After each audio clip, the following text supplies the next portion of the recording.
love, guys. They're just looking for love. Of course. Right? That is so overwhelming to a woman and also gives her such a false sense of ego boost. An ego boost, obviously, and a false. So even though you're the gender that has so many options that you can get hundreds of guys in 3 days, you're still the one complaining that it's overwhelming. Oh my God, I have so many choices. I can't choose. And you still pick bad boys, even though you have hundreds of men. You still pick wrong men. You still become single mothers. Sense of reality that all these men are actually available, that all these men are going to be the potential match. You have to actually sift through these guys, and it makes women obviously get a huge ego boost, but it's a big problem. Being the single friend when you're in your 30s feels like when the server brought out everybody else's food except for yours, and at first there's no reason to panic because you're like, I'm gonna wait, like mine is coming very soon, I know it, and then it doesn't come. People are like, well, maybe what you ordered is too complicated, and it's just like the human equivalent of a salad. I looked at the menu carefully. Some of these items were kind of expensive and didn't seem worth it. Like, I know the salad was a good choice because the only time it didn't work out for me was when the chicken was undercooked. Timing was off. Right salad, wrong time. So you're just sitting there while everybody else is eating and you're like, okay. I'm pretty sure I followed all the rules. I sat down, they asked what I wanted, I said this. Everyone did the same. Theirs showed up. And I guess I'm going home with a coupon. Something you've been avoiding telling your partner. What have you been avoiding telling me? So I don't just live stream on Twitch and stuff. Cam girl? That's how how do you think we have so much money? Oh my gosh. Again, whose fault is that? She lives with you, my guy. You have a lot of money. But you don't know what she's doing. You don't even know that she's a cam girl and she's your girlfriend or your wife. Whose fault is it? It's you, my guy. You kind of had a few. I can tell by the way that he looks. He has a low IQ of... Guys, I don't know. Maybe... I've been doing this so long and I've been watching thousands and thousands of people on how they behave and how they act and how they move. I know from the first 10, 20 seconds of a video when somebody has a red flag, even if it's a man, even if it's a woman. I get it. I do this for a living. I do this every day. But don't tell me that you've been with that woman or that guy for 2-3 years and you still didn't see anything and you still decided to make a kid with that woman or that guy and still decided to marry them. It's crazy to me, guys. I'm not expecting you to be like me. But just have some common sense, guys. Think logically instead of with your other head. Feeling? Uh-huh. I guess. But for Blank how stare, long? yeah. A year? Yeah. Literally done it once before. It's just... I know, but it's a lot of people. What do you mean? 5,000 people? Every day? Oh my gosh. In your streams? Yeah. No, we can't. Can I take a second? Mm-hmm. Is that okay? I got her offer and I start going through it and there's about 20 things that this woman wanted. And I got to number 5 and he's very quiet. And I'm expecting him to be like, well, all right, 3 is okay and 2 isn't and da-da. And I got to about number 4 and he goes, yeah, you can just stop right there. Fuck that, absolutely not. And I was like, wait, do you want to hear the rest of it? He goes, no, you don't even have to send it. You can send it to me if you want, but I don't need to hear the rest of it. He's like, that's fine, no problem, we won't get married. And I was like, all right, what do you want me to tell opposing counsel? He's like, tell him exactly that. He's like, tell him exactly that. Tell him that I got to number 4 on the list. And he saw the red flags and decided to think logically and not marry that woman. Just from a phone call. Yeah, good for him. And then I said, yeah, that's fine, we won't get married. He goes, because I have to tell you, I wasn't ever since I was a little boy. I can't wait for my wedding day. He's like, she wants to get married. I'm willing to marry her. I've offered really fair terms for that rule set. She doesn't want it. Okay, no problem. We don't have to get married. It's cool. Yeah, that's how you're supposed to be, guys. Stop being emotional. Oh, well, I love her. I can't leave her. Okay, my guy, then when she gets divorced and she takes everything from you, then you don't get to complain. You don't, because you did it to yourself, my guy. You want to break up with me? Okay, break up with me. Like, I don't think you will, but go ahead. Go ahead. What are you really getting as a 35 to 40-year-old man out of a 20-year-old sophomore in college? From the start, I can tell that you're very masculine, you're very loud. You think you know better just by the way that you're screaming at the microphone. I'll tell you what a man gets. Since Besides pure. No, I'll tell you. Guess what? Good question. Let me explain it to you, right? Men, it's all about our priorities is much different from a woman, right? A man's priorities is these. Like, we literally prioritize it. First priority is beauty, because we got to be attracted to her, right? It's like beauty. The second priority is don't be a hoe. Like, that's actually, that could be before the first priority. You could be a hoe at any age. Right. Yeah, but the probability is just higher. The probability is higher for the woman to have a higher body count when she's older because she had more time to acquire more penises. Like, how don't you understand? We want peace. We want a woman that respects us. We want a woman that appreciates what we're doing for them. Not a loud boss, be independent woman like you, ma'am. It has nothing to do with your looks or your youth.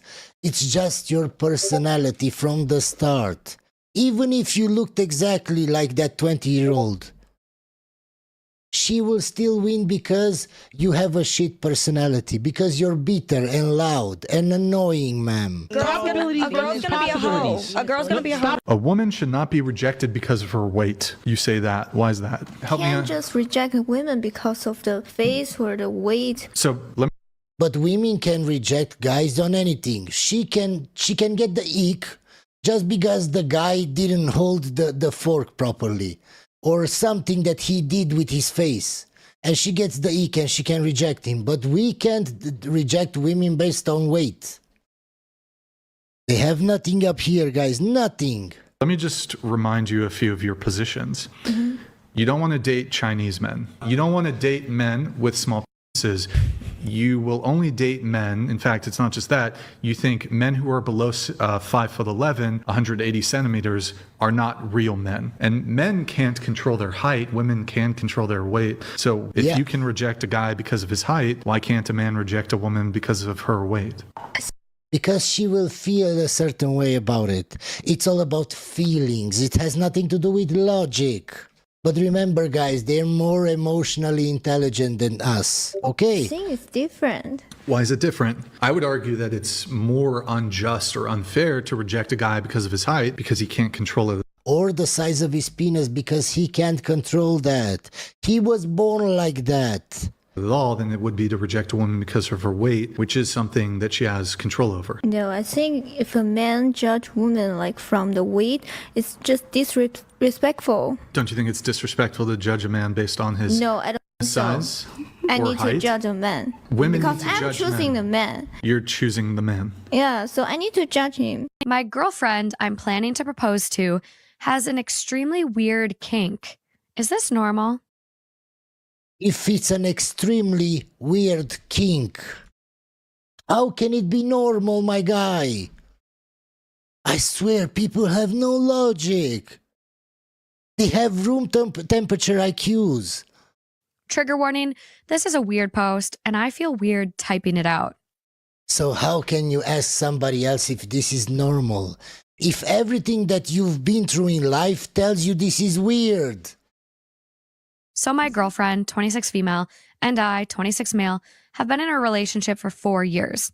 We are pretty open with each other about kinks, and I don't get insecure about others' kinks. For example, one of her kinks is getting gangbanged by multiple dudes. Does it really bother me? Not really, because it's just a kink/fantasy at the end of the day. I do have my fair share of weird kinks too, and I've shared all of them with my girlfriend. We also try some kinks out in bed, And honestly, it's pretty great. However, last year, my girlfriend shared a kink, which, for the first time ever, I found slightly uncomfortable. She told me she finally felt comfortable sharing this kink with me because it was a judgment-free zone. She asked me if I wanted to explore a brother/sister kink dynamic. I felt extremely uncomfortable initially, but tried to keep my feelings hidden. Even though my girlfriend was a single child, I did have a sister, so that just added to my uncomfortableness. So pretty much, we've played out the kink for the past year. Oh God, this is extremely traumatizing to type it all out, but I'm just going to do it. You're a guy pretending in bed while having sex, and it's traumatizing to you. As a man, this is traumatizing to you. Leave her, my guy. First of all, get some balls, but if you don't like that, leave. Do you actually think that making a post on Reddit asking other people what they think about this will somehow magically resolve your problems with your girlfriend? Guys like this deserve everything that is coming to them. Because they're not thinking logically. From the start, I know he has a low IQ. I don't even want to hear the story anymore. We're just going to skip this video because it's so weird and stupid. I broke up with my boyfriend today, and not for any crazy reason. No heavy argument, nothing crazy. He's a great person. He's really such a sweet guy. He literally taught me how to love. He's gentle. Whoever gets him is going to be in for such a soft, loving life, right? But I realized I'm a very high output individual, and I have high expectations for my friends, my girlfriends. They'll all tell you, Christina does not want to hear your bullshit. He doesn't give me half of that energy. I think that he thinks that just by being good and kind to me and opening my door and bringing me roses every month, and I think he thinks that he's going above and beyond. He's, man. He's. And anybody that tells you he isn't is very stupid and has unrealistic expectations. And he's not. Above and beyond is keeping my soul calm, giving me words like, baby, I got you, don't worry. Even if it's not, it's never a financial thing between us. It's nothing like that. It's just like, I need you to be certain about me. I can bet that's not the truth, ma'am. He's too nice, that's why you don't like him. You want a bad boy that only cares about money. He doesn't make enough money and he's the nice guy, so you don't like him. I need you to know this is my partner. I don't play about her. This is my woman. I'm excited to have her. I'm the type of woman that... And he showed you that by buying you flowers and going above and beyond. But you don't see that. You don't respect that. You don't appreciate that. That's why I tell guys date younger women, because a younger woman that is not so entitled as you would appreciate that guy 10 times more. But because you're delusional and you think you're a princess and you think you deserve the world, nothing that that guy will do will ever satisfy you, ma'am. It's a you problem. That will change your life when I come into your life if you let me help you. If you don't want my help, I can't help you. But I will change your life. So I can't be in just a relationship because you're a good person. That's nice. Let's stay friends. You know, let's have a good, let's flirt sometimes, sure. But in order for me to build an empire, I have to have somebody beside me who at least... Ma'am, you're not a queen. You will never build an empire with anybody, ma'am. Says the words. You gotta at least say the words, I got you. Guys, you know it's all about money. When they say, I want to build an empire, you're talking that he doesn't have the ambition that you want from a guy. He has to do 10 times more things and make more money so you can be happy. Because you're entitled and you're spoiled and you think you deserve the world. Just by the way that you talk, ma'am, I know you don't deserve anything. I need to feel that passion, that hunger, that grit. And I'm only a woman. I can't teach you how to be a gritty motherfucker. I can't, you know? And I think that he's okay where he is. He's okay where he is. Hope you enjoyed this video, guys, and I'll see you on the next one.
So Logan Paul got injured and he's finna be out for a while. He ended up tearing his tricep during the dive from Angelo Dawkins at SNME, which ends up sending Austin Theory on a revenge tour even Liv Morgan could respect in this episode. But we'll get to that in just a little bit. And again, for anyone interested, as I said in yesterday's video, this heat wave in the UK right now is no joke. I feel like SpongeBob without the water in the SpongeBob movie. This episode of Raw began with Paul Heyman introducing a Brock Lesnar video package. Lesnar congratulates Oba but says that win is gonna cost you more than you could ever imagine. He says, I've had my fair share of ass whoopings over the years, but none quite like that. You beat my ass at WrestleMania so bad.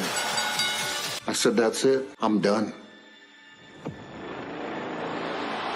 Bro admitting that he bowed down to the ruler. Brock continues by saying it doesn't sit well with him and it's not ending that way. He says Femi is gonna get his ass kicked by a humbled retired beast. I am gonna rule over Oba Femi.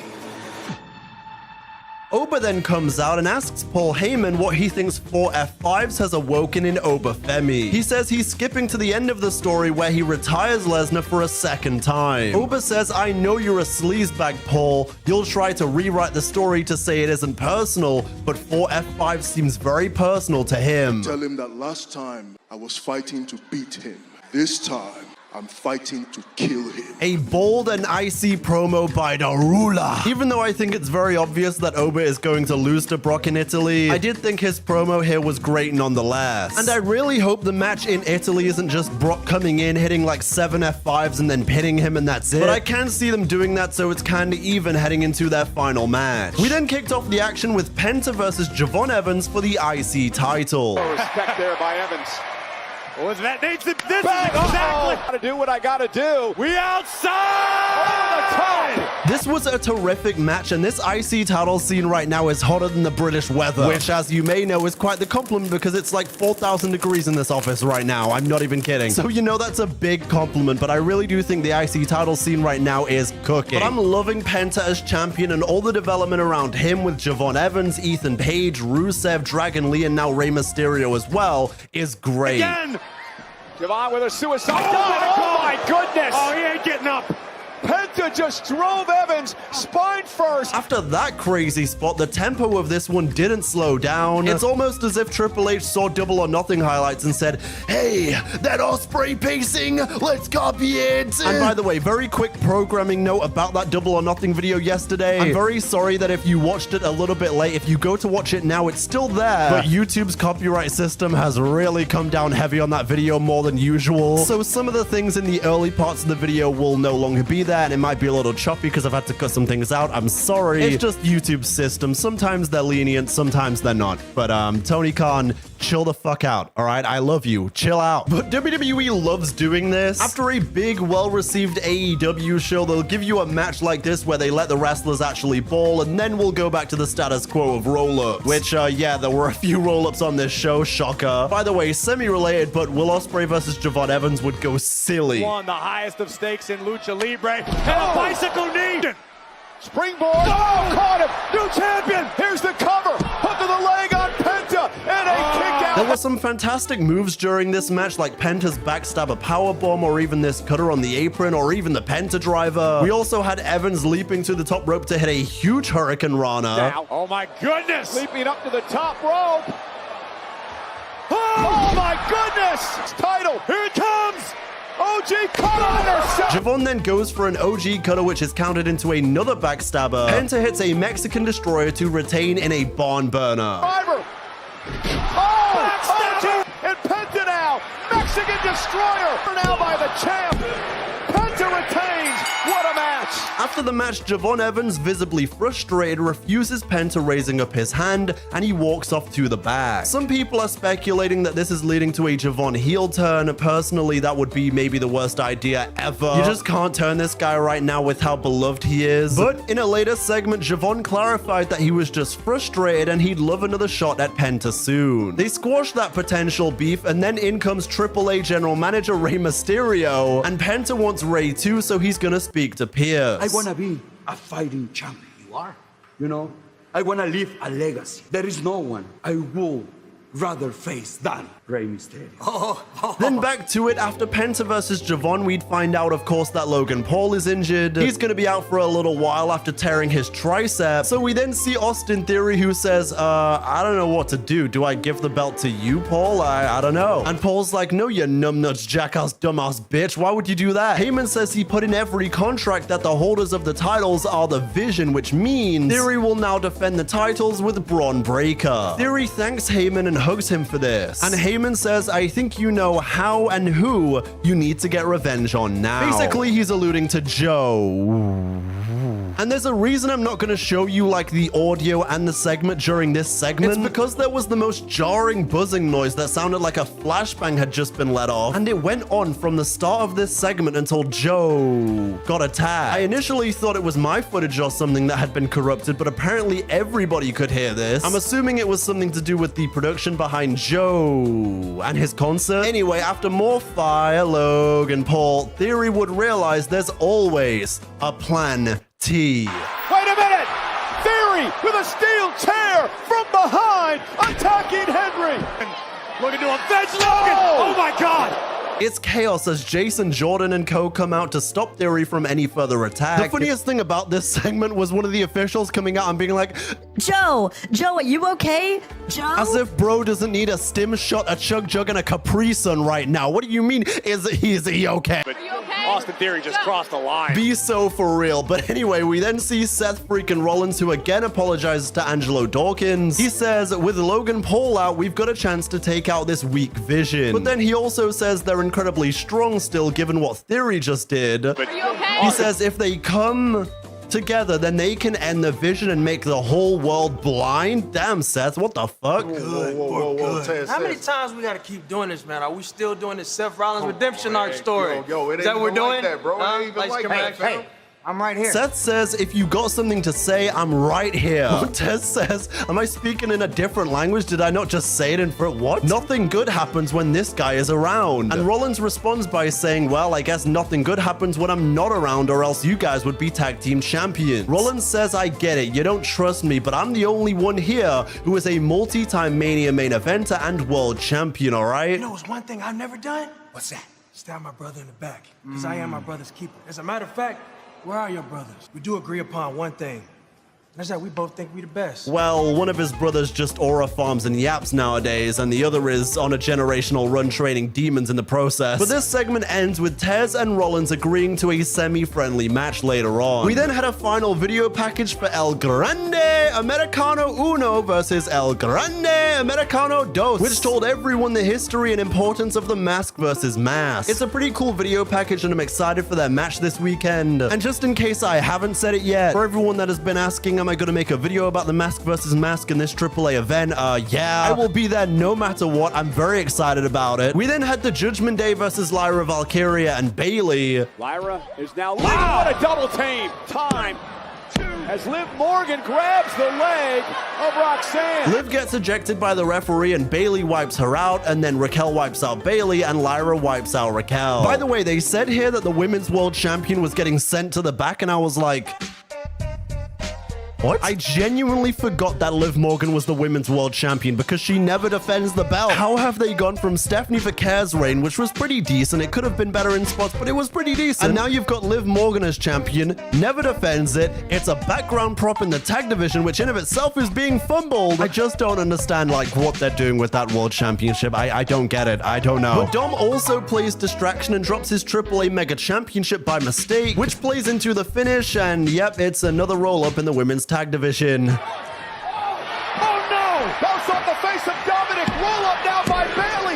Bayley and Lyra with the win. They may as well rename the tag titles to the roll-up championships at this point. We then saw Roman Reigns backstage with Adam Pearce discussing Tribal Combat. Reigns says, man, I didn't even know Jacob knew about Tribal Combat. I didn't know he watched the product. But he knew my obligation as Tribal Chief to accept it. Reigns says, in this contract, there has to be consequences because if he loses, he will serve me. And if he wins, then good luck because we're all screwed. Then we had a promo from LA Knight. Yeah. He addresses Jimmy and Jey Uso and also throws his name in the hat for King of the Ring, which very early predictions before I've even seen the bracket, but I think it's got to be between Obafemi, LA Knight, Julia, and Lyra Valkyria, or at least those are some names that I would really like to see involved in that conversation. I also saw someone say Lash Legend, and I can see it. I wouldn't hate that, because remember, they did tease a showdown between Rhea Ripley and Lash Legend recently, and so I think that could be the path they take here. But anyway, Jimmy confronts LA, and Knight is still not happy about the way Jimmy switched up after Mania. Uso says he understands why you're up in your feelings. The bloodline made it ugly for everybody these last few years. You want to go after King of the Ring?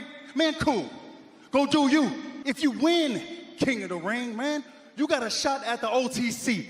A fair shot. LA then questions if Jimmy is really being honest, especially given what happened with Jacob last week. Knight says, with all due respect, I'm not trying to see or hear from the third fiddle running boy of Roman Reigns. Jimmy says, you're lucky the Yeet Man ain't here, and LA says, yeah, I'm glad I don't want to see him botch again. Nah, I'm kidding, LA didn't say that. He said, I'm glad he's not here, I don't want to see that weak-ass spear again. He didn't say that. LA says, I'm glad he's not here, I don't want to see 8 minutes of a Yeet Fest promo. He didn't say that either. LA says, you're just proving my point. It would just end up in a big beatdown. LA brings up the Jacob stuff again, and Jimmy says it's none of your business. But if you keep disrespecting our family, then it will become your business. Knight says, Jim, you're the one I like. Hell, even Jay, he's okay besides that whack-ass spear. He didn't say that. But it's still fuck Roman Reigns because he can't get the job done on his own. Knight says if the family business has to become his business, I will make sure that goes out of business. And take that message to your boy Roman and make sure you spell my name right with everybody saying.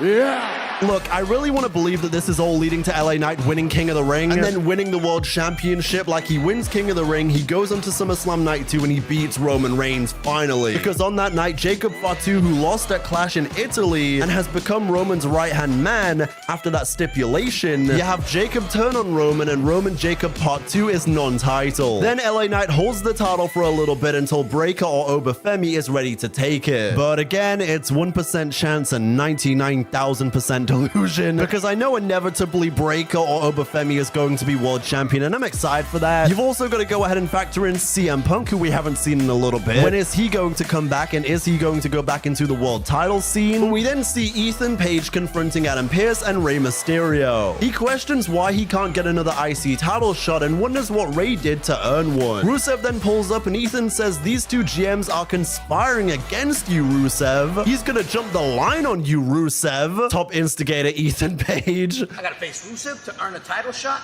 against Penta. Let's go. Fine, it's official. Tonight. Tonight I will bangaranga you. Or Ray might get bangaranga. Yeah, look, I don't really know what bangaranga-ing someone means or is. But let me tell you, Liv Morgan, I'm trying to bangaranga you.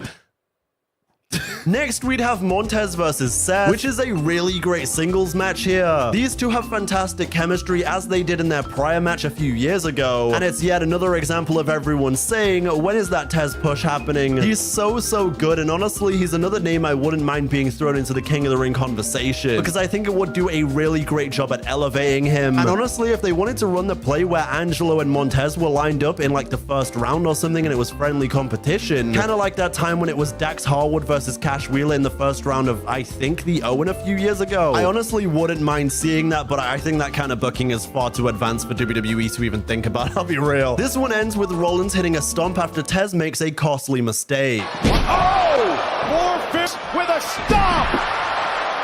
Seth Rollins takes advantage of the missed 450 and picks up a hard-fought win. Then afterwards, Theory isn't done hunting down everyone involved in Logan Paul's injury. Angelo Dawkins, and that's Theory again with a chair. First Hendry, now Dawkins. My God. Austin Theory good guy hunter arc is insane. After this attack, it leads to Tez and Rollins actually getting on the same page finally. You all right, man? They're working on it. Is he okay? They're working on it. One more important thing that's going on right now. My brother's out. He needs somebody. He needs us. Us?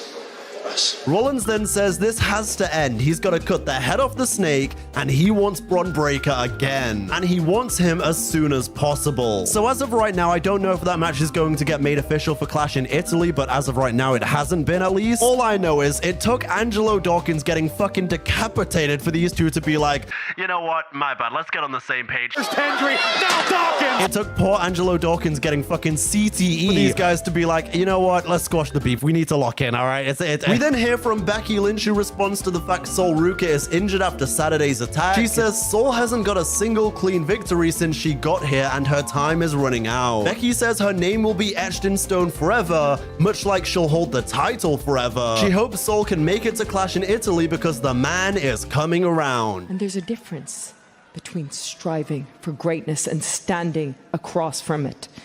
Welcome to the big time. Obviously, Sol not shoe injured, by the way, just selling the multiple manhandle slams and the attack she received at the weekend. But it does kind of feel after this promo especially that they're telegraphing Sol winning the IC title. But then let's talk about Rey Bloody Mysterio. Much like Tony, he is timeless. He took on Rusev here to earn his IC title shot, but he came out looking like old school Rey Mysterio with the pants. That man is aging like fine wine. And I love this look on Rey Mysterio. It's definitely a throwback to how he used to do things. And he would counter Rusev here with a 619 to the ribs, followed by Rusev catching the proper 619. But the roll-up of doom would strike again. Traditional 619.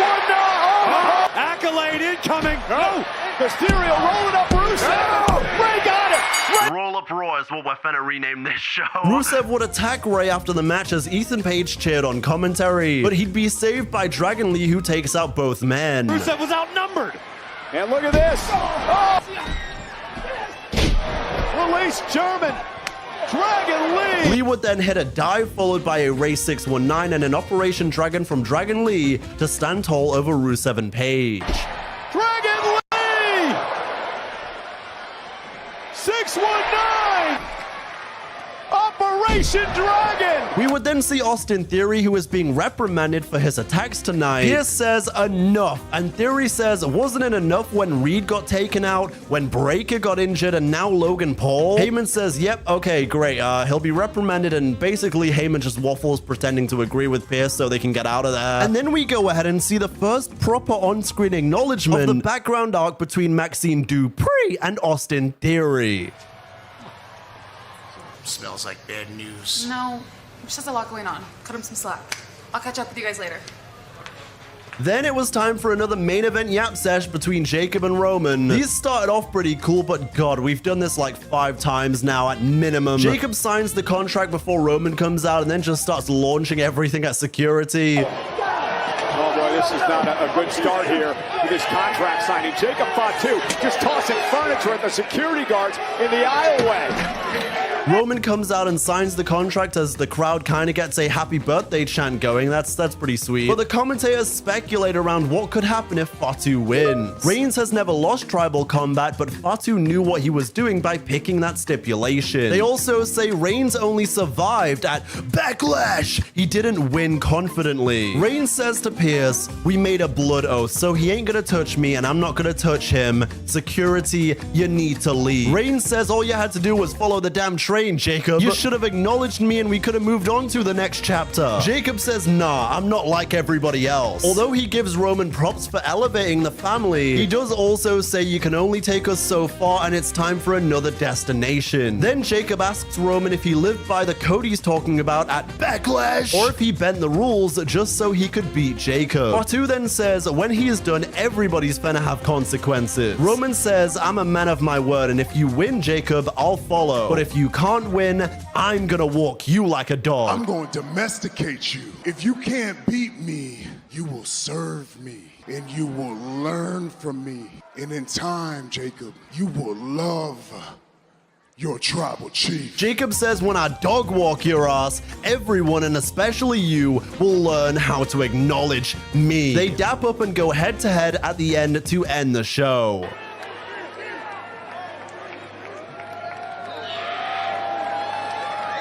Honestly, with the way they've laid this out with the idea of Roman potentially following Jacob's lead, I actually think Jacob winning is the far more compelling and fresh path here. But the more predictable route is having Roman win and then Jacob follows, and eventually in a similar manner to Jey Uso, Jacob will break out of line again and go his own way. But personally, I'd actually rather see Roman fall in line with respect to the bloodline, because I just think it would be more fresh than rehashing the Jey Uso storyline with Roman Reigns from 2020. And also, if you do go down the route of Jacob being world champion and Roman having to acknowledge him and fall in line, it's just more compelling and interesting, right? And I could be looking way too much into this, but the visual of Roman and Jacob going head to head on the final show before all of this is going to go down in Italy, and Roman's eyes being closed in almost a submissive way and Jacob being eyes wide open, maybe for the family's future. Again, I may just be waffling, but I feel like that might be a very small amount of foreshadowing that Roman is going to have to fall in line and he's a little resistant to it, but he knows what's coming. But yeah, it's certainly going to be interesting to see what happens at Clash in Italy. Let me know your final predictions for Clash in Italy down in the comments below.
Before I literally just ended things with the love of my life, I realized that being with him made me feel more confident. It made me feel more seen. It made me feel more respected. It made me feel more admired and loved. And then I looked at myself and I was like, am I giving myself those things? No. Because clearly how I feel with him is completely different than how I feel when I'm alone. And I don't like that. And I'm 22. If I am meant to be with this man, we'll find each other again in the future. The universe will bring us together somehow. And so I just need to be alone. I need to go fuck off to Italy and live my fucking life and do whatever I want and talk to whoever the fuck I want, whatever the fuck. So she broke up with the perfect guy that made her feel loved, seen, all those things that she said, to go to Italy. She wants to be a 304, and then somehow, after she's done with all of that, somehow the universe will find a way. Fuck I am or am not, I don't want it to be because of him. I want it to be because of me and whatever I choose to do and whatever I want. And I don't want any commitment to anyone. I don't want to be a girlfriend. Fuck that. Let's just get engaged when we're like 28. Just like call me and like propose to me. After she had all her fun, then come and propose to me, of course. And if we say we don't want a woman like that, we're misogynists, guys. We can't have preferences. I spontaneously decided yesterday that I'm moving to Italy, and in 2 weeks. I wrote a book about manipulation within relationships, and these are verbatim things that people will tell you when they are manipulating you. So she wrote a book about that, guys. Ma'am, I can tell you from the start, this is what you're doing with your ex. You're manipulating him and telling him that he should wait for you till you're 28. This is so stupid, guys. I'm so disappointed in all these fucking people that are commenting on my posts about me, how I broke up with my boyfriend. They're like, oh my god, you're gonna regret it so bad. Like, are you serious? I'm sorry, but if you're a pretty girl, you have to be okay being alone. You really have to be okay being alone, because there's gonna be a lot of people that are just really fucking jealous of you because you're... This is the problem with modern women. They're all so entitled. They think just because they look good to some men and they have a lot of comments and DMs that they deserve everything in this world. They can go and do whatever they want without any consequences. This is the problem, and it's all because of Sims. Because Sims gives attention to women like this. By the way, guys, stay till the end because I have a few videos that I want you to see at the end. And as always, if you enjoy my videos, consider subscribing. You're gorgeous, they're gonna be envious of you, or they're gonna try and take advantage of you because you're pretty. At what point do I have to stop blaming it on ovulation and just accept that this is who I am? Where are the men in the middle? Like, I'm talking between 38 and 50. Are you guys just not divorced yet? Or what? So I was having this conversation with a good friend of mine, and we were talking about our parents getting older, and she just goes, like, what do people do who don't have anyone? And I was like, I don't know. And then all of a sudden, this light bulb went off in my head, and I was like, that's me. I'm pretty, and I know I'm pretty. The thing is, I do have an ego. I do have a superiority complex. Because why would I, the only person who lives in my own universe and has been there through every moment, every experience, every conversation, believe that somebody else is on my level? This is how they end up being alone at 35 with cats, guys. Because they're so delusional and so entitled, exactly like the first woman. Is there any hope in dating? Because I kind of give up. It's too much. Even the people that I don't really care about that much, like, the rejection fucking sucks.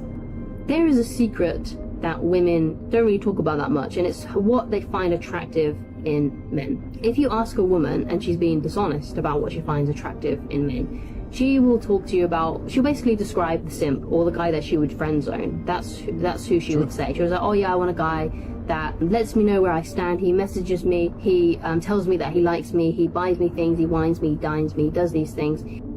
This is why you never listen to women giving advice. They don't know what they want, and they don't know what they actually respond to or what they're attracted to.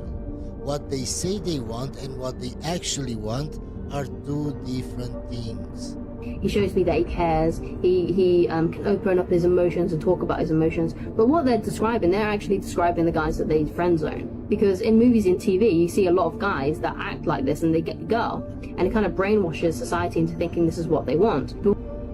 How come all of them say they want a nice guy, but if you ask them about their ex, they were all toxic? So how come you never chose a nice guy? All your exes were toxic. How come if you say you're attracted to the nice guy? Because they're lying. But when it comes down to it, when women actually date guys who act like that, who act kind of like desperate, needy, fighting for affection, they actually end up regretting, they may regret, but they actually end up rejecting those guys. I'm tired of talking to a man and then him being like, what the fuck, you're weird as shit. I know, I try to tell you. Men. Ma'am, you don't need so many piercings to tell us that you have trauma. We know. Let's be honest. Which girl are you picking, okay? Dream personality, literally A1, but not your type looks-wise. Horrible personality, but your dream girl looks-wise. Most guys, and I mean yes, most, over 50% of guys will go with a girl that looks nice but has no personality, and then they will complain that that girl cheated on them or that girl left. You saw the red flags. You know how many red flags she had, but she was hot. And you forget everything and your mind goes blank when you see how hot she is. My guy, you do you, but then you can't complain about her. I've been seeing people talk about, like, if your girl cheats on you, you need to go handle that. Nothing's gonna get her unfucked. I realize that a lot of women don't want partnerships or marriage. They want an aesthetic of a commitment without the responsibility of it. True. They want to act in a relationship or in a marriage like they're single. They want to do whatever they want. A wedding, not a marriage. But then on the flip side, men say they want submissive women as long as she stays quiet and available. So we've now reduced relationships to transactions. It has always been a transaction. Men want something from the woman and the woman wants something from the man. I mean, if this is how people see love nowadays, I'm really not surprised nothing lasts. I feel like a conversation a lot of people don't want to have and aren't ready to have yet is how misunderstood and misrepresented feminism is. If you were a feminist, you would not believe that it's a man's role to provide for you. You would believe that you are supposed to provide for yourself and you can be independent as a woman. See, this type of feminist I respect. This type of feminist I like because she is saying that in real feminism, in actual equality, men and women are equal. They don't want equality, they want superiority. You want to know something that most women aren't ready to hear? Modern feminism killed chivalry.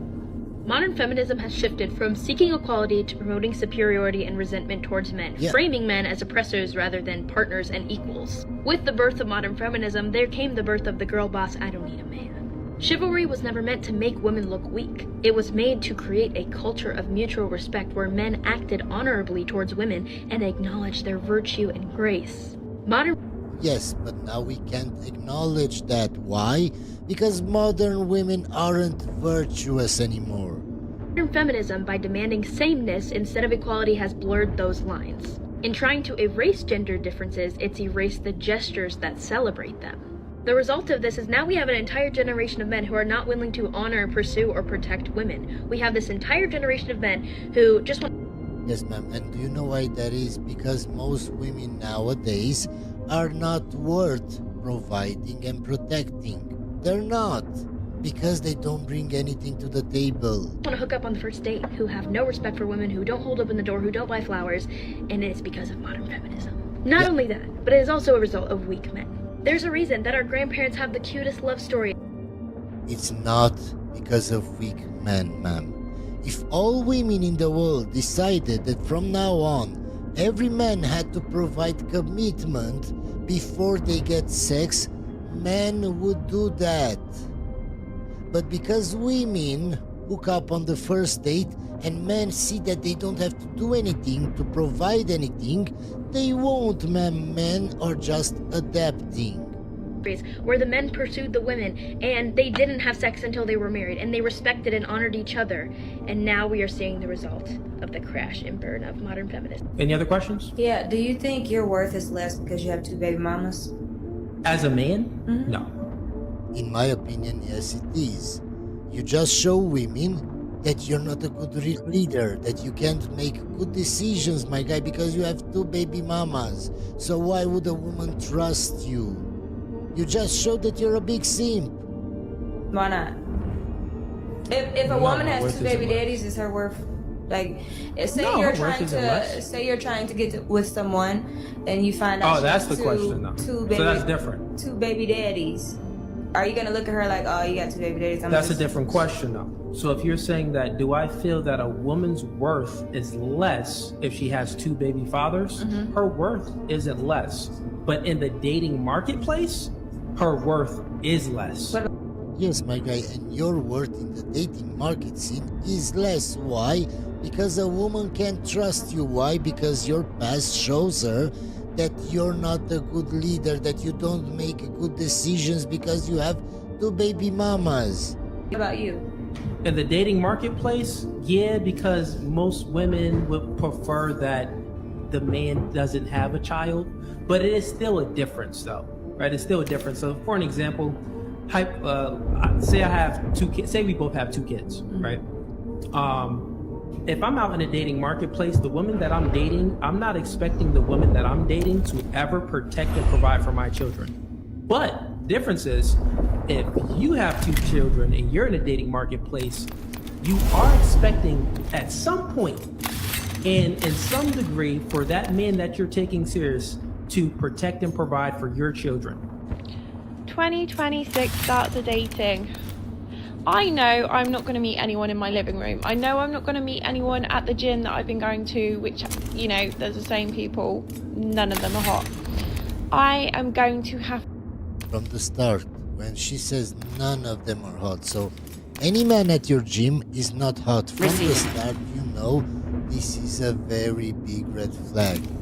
Her self-assessment is so high that no man can match up to it.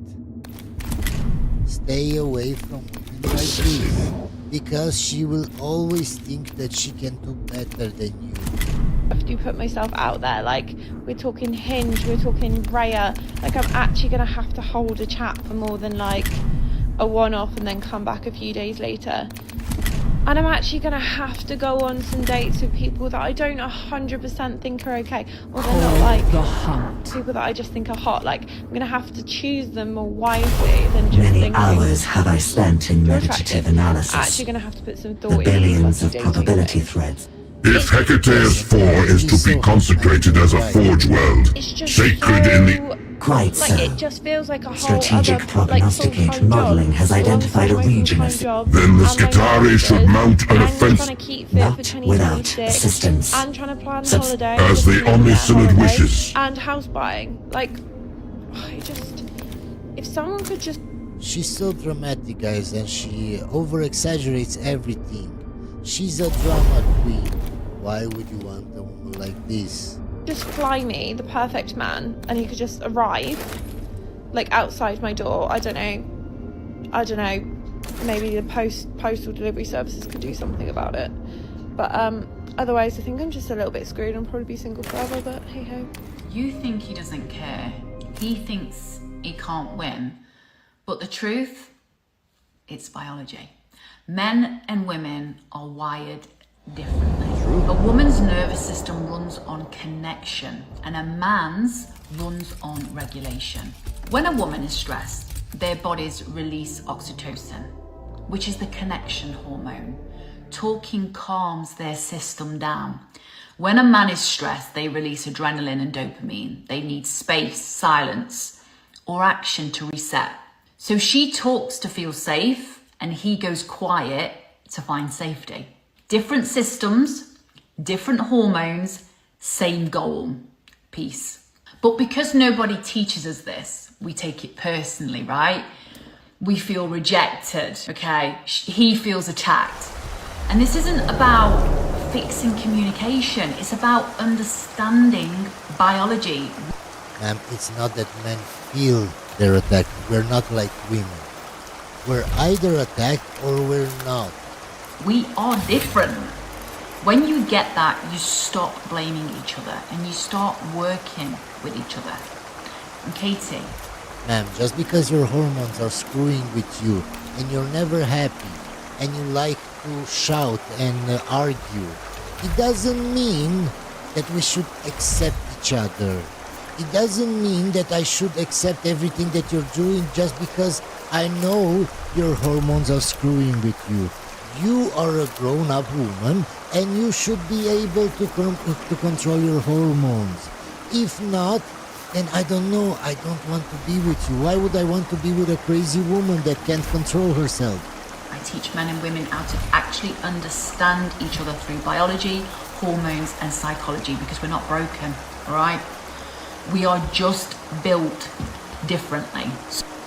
Why would I need to understand you if you don't understand yourself? If you don't know how to control yourself, why would I need to control you, man? We're just going to skip this video because it's very stupid. Why is it that nearly every single time I try to spend time with a man, and I know I'm whatever, not all men, I am trying so extraordinarily hard to believe that they're not all like this, but every single time I'll go on a date and they'll have been fine, they will have seemed fine and cool and fun, and then without fail, they drop some kind of like testing, either homophobic or sexist or racist remark where it's like borderline a joke but not really, so they can pull it back if you say something about it. And then if you say something about it, you're the problem. But they just ruined the rest of the day by testing the waters like that. And it would just be so easy to not be like that. Someone commented this on my video about women becoming insufferable, and I had to address it. When men compete, we try to outperform the competition. When women compete, they fear the competition down. Yeah. Because it's so accurate. He said when men compete, they try to outperform the competition. When women compete, they tear down the competition. And honestly, this explains everything. Think about it. When men want to be better, they hit the gym harder, make more money, improve their skills. They focus on building themselves up to beat the competition. But we as women have been programmed by social media and reality TV to compete in the most toxic way possible. Shows like Keeping Up with the Kardashians, Real Housewives, Love Island, The Bachelor, they all reward women for being catty, dramatic, and tearing each other down. Social media made it even worse. We get more engagement when we're gossiping, calling out other women, or stirring up drama. The algorithm literally rewards us for being toxic to each other. I'm not being toxic to other women. Just Modus Venator. If that hurts some women, Optima or if Record those women the consider Heart. me toxic, that's their problem, man. That doesn't mean I'm toxic for pointing out the truth, man. So when we see competition, what do? We gossip about her, find her flaws, tear her down on social media, spread rumors, try to make her look bad so we look better in comparison. Instead of asking, how can I be better? We ask, how can I make her look worse? And I see this everywhere. A woman gets a promotion, and instead of celebrating her or learning from her, other women find reasons why she doesn't deserve it. Or a woman is in a happy relationship. Instead of being inspired, we look for problems or call her a pick-me. And don't get me wrong, I used to do this too. I used to be that girl, tearing others down, gossiping, finding flaws in other women. But then I realized how that actually... Modus Venator. Like, from the outside looking in, I realized how that made me look as a person, rather than just trying to become better myself. I'm going to tell you how this generation of red pill guys have completely obliterated the art of debate. I was watching that video on Andy Wilson, right? And I had never heard about this man before.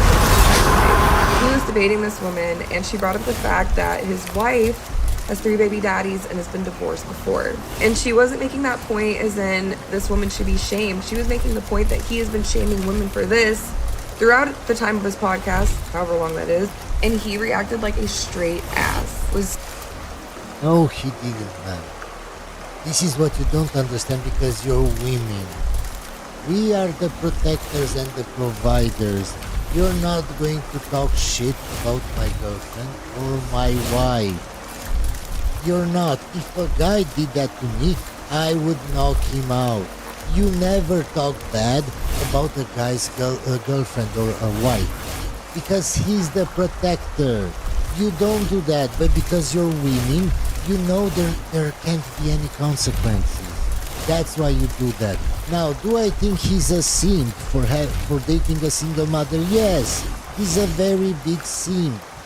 But you don't talk to a guy like that. You don't insult his wife. If you were with your husband there on the show and she said something bad about you, you would want your husband to defend you. You don't talk shit about somebody else's girlfriend or wife. But you don't think about it like that. Because you're women and you think you can say whatever you want, you can. How he acted, in my opinion, he was correct. You're having a debate with him, talk shit about him, but you don't talk shit about his wife. We're just going to skip this video because it's very stupid. How do I get over a crush that I have had on my husband's best friend for 5 years? Neither him nor my husband. You can't, ma'am. You settled for your husband. You didn't think he was the one. That's why you're more attracted to his friend than your husband, man, because you settled for him. And no amount of therapy, of couples therapy will solve that, man. Then, yeah, neither one of them know that I have these feelings, and I really want them to just go away, but I feel like there's something underneath it that keeps it there. When you say crush, what does that mean? You fantasize about this guy, you try to get near this guy, you accidentally brush up against his arm when he's walking, like, tell me what crush means. So I don't do any physical contact with him other than like an occasional side hug. You know, I don't fantasize about him in a sexual manner. So he's a very adventurous kind of person. And he'll go hiking, or he'll go fishing, or he'll go up to Colorado for the weekend. And it's just very spontaneous and very like off the wall kind of thing. And so then I catch myself wondering what it would be like. I detect the data scent of the prey. They don't like consistency. Lying in wait. Spontaneous. They like that roller coaster of emotions. And her husband is boring because he's dependable. Like to go do those things with him. There's two things here. One, I want to relieve you from what maybe feels like a moral failure. If you are in the presence, this is me. Ready. If you're in the presence of some guy that's just telling you about the adventures he's been on, and the thises and the that's, and then I went and climbed this and scaled this and hunted that, I'm attracted to that. My wife laughs at me about my... No, that's not true, my guy. If you dated and you married the guy that made you happy and you trust him and you really love him, you wouldn't care about what other men do. But because she settled for him, he wasn't the one. Of course, she will think the grass is greener on the other side, on the neighbor's side. Of course. She's attracted to other qualities that her husband doesn't have. That means that she's settled for her husband. My crushing. She's like, you crush on everybody, about everything. Like, the whole room should feel a little bit more alive. If you're listening to these stories and you're like, my gosh, this guy's awesome. I want to relieve, like, that's normal. That should be that way. The next step is when you start world building. Whether you're world building in the bedroom, whether you're world building, God, I wish my husband would just leave me. Like, I would love to go out on these adventures with this guy. And then it becomes escapism, but it becomes a secret that sits in the middle of your living room, which is, I don't like the life I have, that I'm co-creating with my husband. And that turns into, I'm not alive in my house anymore. And that turns into, one day this guy texts you and says, hey, can you come over and help me with something? He thinks I'm smart, which is a big one for me. In a lot of ways, I feel like my husband doesn't value my opinions or my thoughts on certain things, but Then why did you marry him, man? Oh, because you settled for him. This is what I'm trying to tell you guys. Ready. Don't be the simp that she settles for, because she will never be happy with you. And this is a perfect example. this guy will ask me for advice on things in his life. It's the two. Just think about the first woman that I showed you guys. She didn't want to be with that loving, dependable guy that did everything to her. She wanted to go to Italy to have fun. Even if she's 28 and she gets married with that guy, she will settle for him. Because that's the dependable guy. That's the nice guy that loves her. She actually wants... I detect the data scent of the prey. She actually wants adventurous guys, not dependable, loving guys. So that guy, that simp, will have a miserable life with her. She will end up exactly like this. This is what I'm telling you guys. Don't be a simp. It's not worth it. Two magic words, seen and known. And those form the foundation of any sort of romantic, friendship, any sort of relationship. Work, employee. Do I see you accept between you and me? And then do I take the time? Patience. The question to be answered now is, who are you going to be moving forward? Hope you enjoyed this video, guys, and I'll see you on the next one.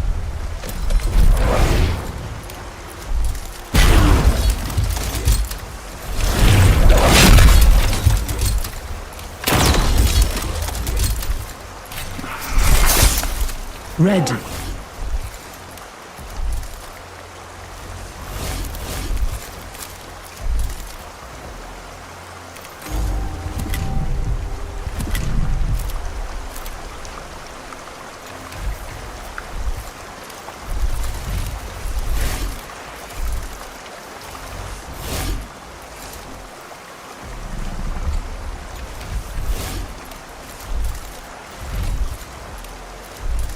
Put a finger down if you're nearly 30, you're a single girl with no kids, no exes, and could count the amount of people you live with on one hand. Keep your finger down if you were raised in the early 2000s, which means you were brought up on a Cinderella story and all these romantic films, so your idea of love is based off of theirs. So you've spent your entire life looking forward to finding a soulmate and love and all that stuff. That's why you're single, ma'am. Keep your finger down if people assume that you're really high maintenance and asking for too much because you've been single for so long, when in actual fact you just want a calm nervous system and somebody that you can have babies with. You know that's a lie. If she wanted only that, she could find that kind of man immediately. Keep it down if you don't need a man because you're independent financially, you would like to go and do your own thing and you've got a good life, but you'd quite want one. Yes, ma'am. But wouldn't you want to be needed by that man? So why do you think that men don't want to be needed? Why do women keep saying they don't need a man? Stalker We want doctrine women in that effect. need us. This is why they're single and they don't even realize it, guys. Because you want kids, you love love, you love a snuggle, you want someone to go on holidays with, and it's lonely being a 29-year-old, seeing all your friends get engaged, have babies, and move on in their life when you sort of feel stuck. We need to talk about why people we want never like us back. Because it's really starting to piss me off. It's because you're going for men that are out of your league, ma'am, that every woman wants, that have a lot of options, and they're not going to choose you, ma'am. Like, I am 29 years old and I have never experienced somebody, like, reciprocating how I feel. It's really sad to admit, but it's true. It's because you're going for the chats, ma'am, that just want to sleep with you. And I can prove it, guys, just wait. So, what people think of me on the internet like pure strangers. Let's be clear, I couldn't give a toss. However, I find it really interesting how quick people are willing to judge, make a personal judgment. Like this comment here. How dare he assume things just based on your videos? How dare he think that you're over-sexualizing yourself and that you only attract a certain type of man that just wants to sleep with you and then they ghost you. They don't want to be in a relationship. How dare he assume that about you, ma'am? What a piece of shit misogynist.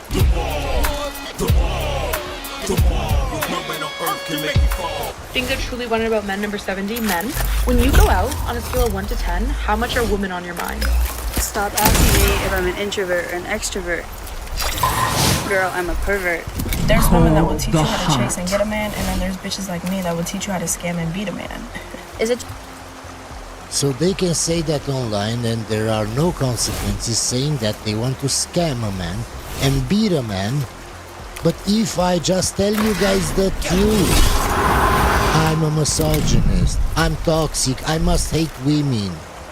It's just me, or like, talking to men literally just feels exhausting and useless and pointless and just, I don't know, like there's just no, what's the... If your boyfriend tells you you can't wear something, he's basically saying that you look really hot, he can't fight, and he's a pussy. So that's probably not your husband. Of course. That's how their mind works, guys. Of course. You probably should. If you as a woman want a man to lead more, you have to let go of control. Feminine energy doesn't mean doing less. It means trusting more.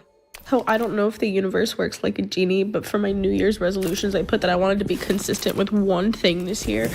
And the only thing that I've done so far is crash out every single day of January. But remember, guys, they say they're not more emotional than men. When I look like this, I'm like, how do I not have a boyfriend? It's maybe because of your personality, ma'am. It's maybe because of the kinds of videos that you do, how you talk, how entitled you are. But then I look at me and I'm like, of course I don't have a boyfriend. Not everyone can handle a bad bitch. The scanners are undamaged, and their data that buffer. Guy that is broke and is living with his mother can't get a woman, it's because women can't handle him.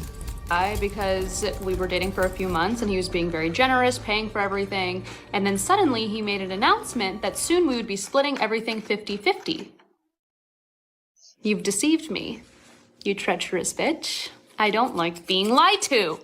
Nothing brings me more joy than sitting in front of a loser and telling him how much of a loser he really is. You can see it in the eyes, guys.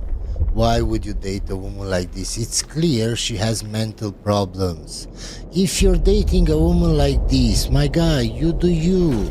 But then don't complain to me that she was crazy or that she did something to you. Because you deserve it, my guy, because you ignored everything. Literally brings joy to my soul.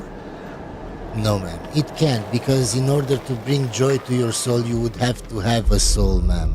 There's nothing better. I don't need a man to open the door for me, but I won't marry a man who doesn't. I don't need a man to buy me flowers, but I'm not going to marry a man who doesn't.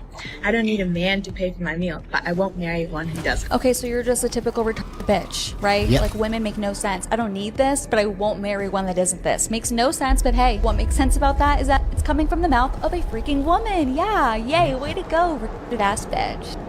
Men. Soy. Women.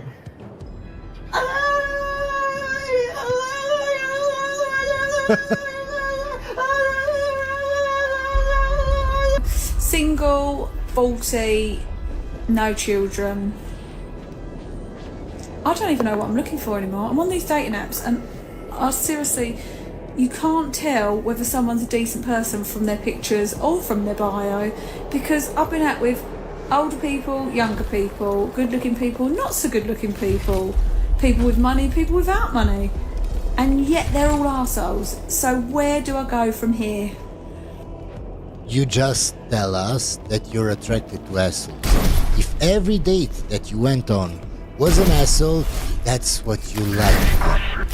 Even if you don't know that you can recognize an asshole just from the pictures, something inside your subconscious recognizes that and you're attracted to those kinds of men, because you can't tell me that every man on this planet is an asshole, because statistically that's impossible. So either you're very stupid or you're attracted to the assholes. You like the assholes, man. I'm starting to think that maybe I'm the problem, because everyone around me has a freaking boyfriend who treats them incredible and is super nice to them, and I, for some reason, can't get a boyfriend, and they all want to use me, and they just want to use. I feel so unlovable. Is it just... Can you see how she acts on camera? Without any stimulants, without a guy saying anything. Now think about being in a relationship with her. How she will scream. How she will yell. Of course you're single, ma'am. I don't understand how you don't see this about yourself. Just me? Or is it everyone? I don't know, I'm losing my mind. I'm losing my mind!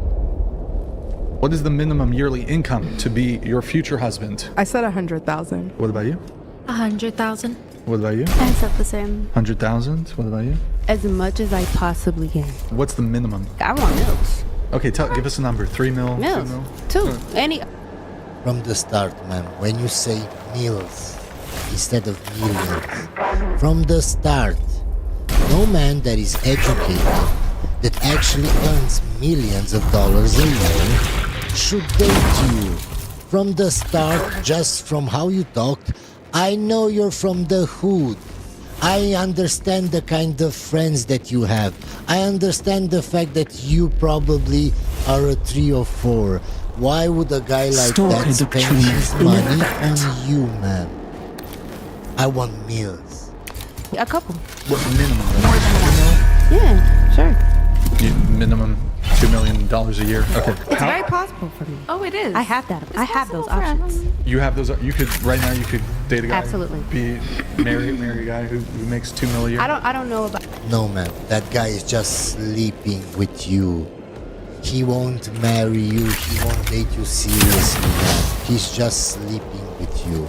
But I don't want to be married. I'm just saying, if I were to get a man and I find a man, he's definitely going to be very rich. That's just me. Because I have... Yes, ma'am. And if I want to be a billionaire tomorrow, I can be a billionaire. But I just don't want to, guys. It's so hard to be a billionaire. It's too much of a responsibility, guys. What would I do with all that money, guys?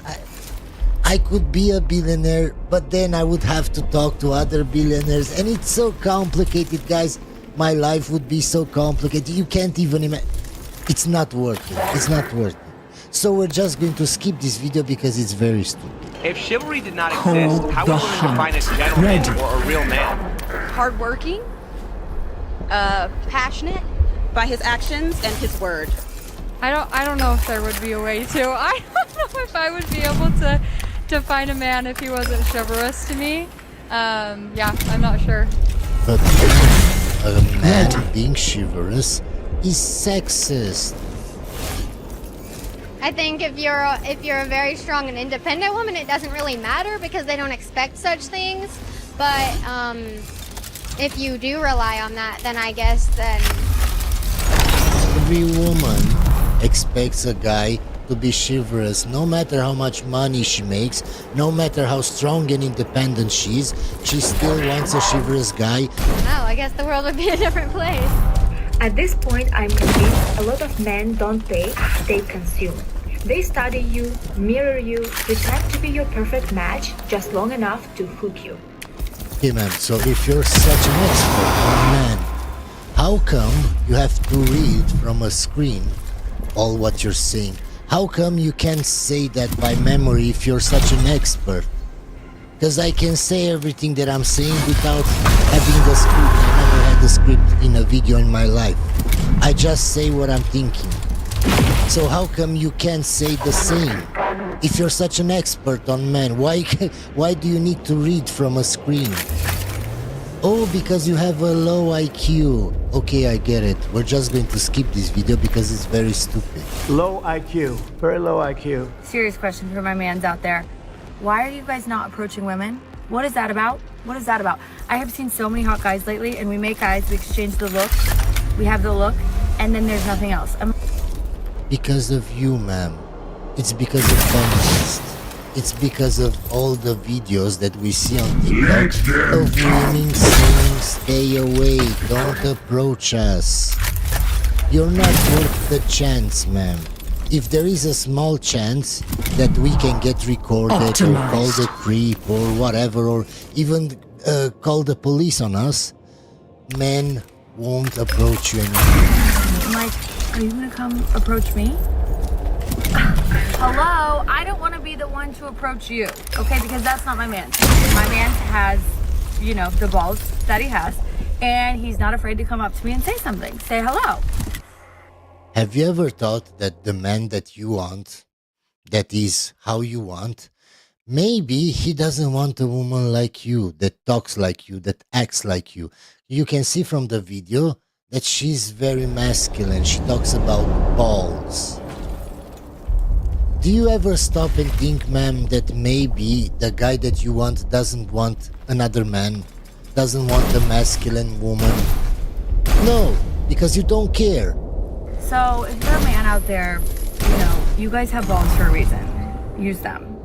And don't be afraid to approach women, because we don't want to do that, you know? This is just a pro tip, okay? Chime in. Can we talk about when a guy thinks a girl okay or doesn't open the door for her, or he's just not being a gentleman? And what did I tell you? It doesn't matter how strong and independent they are. They still want gentlemen. They still want a guy to be chivalrous. And he's like, well, you wanted equality. Are you stupid? Are you stupid? We wanted equal rights. Like, women should be able to vote and stuff. No matter what, be like men and do everything that men do. So true equality is not that. In true equality, men don't need to be chivalrous, because you can do everything that he can do for you, you can do for yourself. So why would he open the door for you when you have hands exactly like him and you can open the door for yourself, man? That's true equality. So maybe just don't say that you wanted equality. Say that you wanted equality only when it benefits you. What? That's literally it. No one asked to pay for anything. No one asked to open their own doors or carry their own suitcases. Don't manipulate like that. That's crazy. Stalker doctrine. So acquiring targets. Pay for my dinner. You're manipulative. We're just going to skip this video because it's very stupid. How much is an eyeshadow palette? How much is like her nails? That's why men use me for dates and things. So in a scenario where I could demonstrate that I spend more money getting ready, are you okay with a woman fully paying for the date? No. Ma'am, let me explain it to you like this. Do you want a guy that makes more money than you?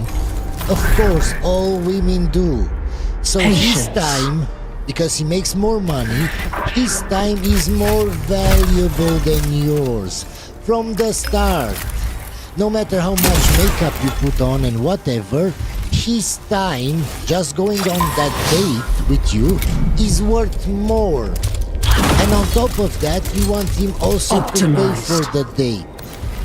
That's not equality. I'm not saying that men shouldn't do that, but stop saying you want equality because you don't. Okay, so then why would that even be an argument then?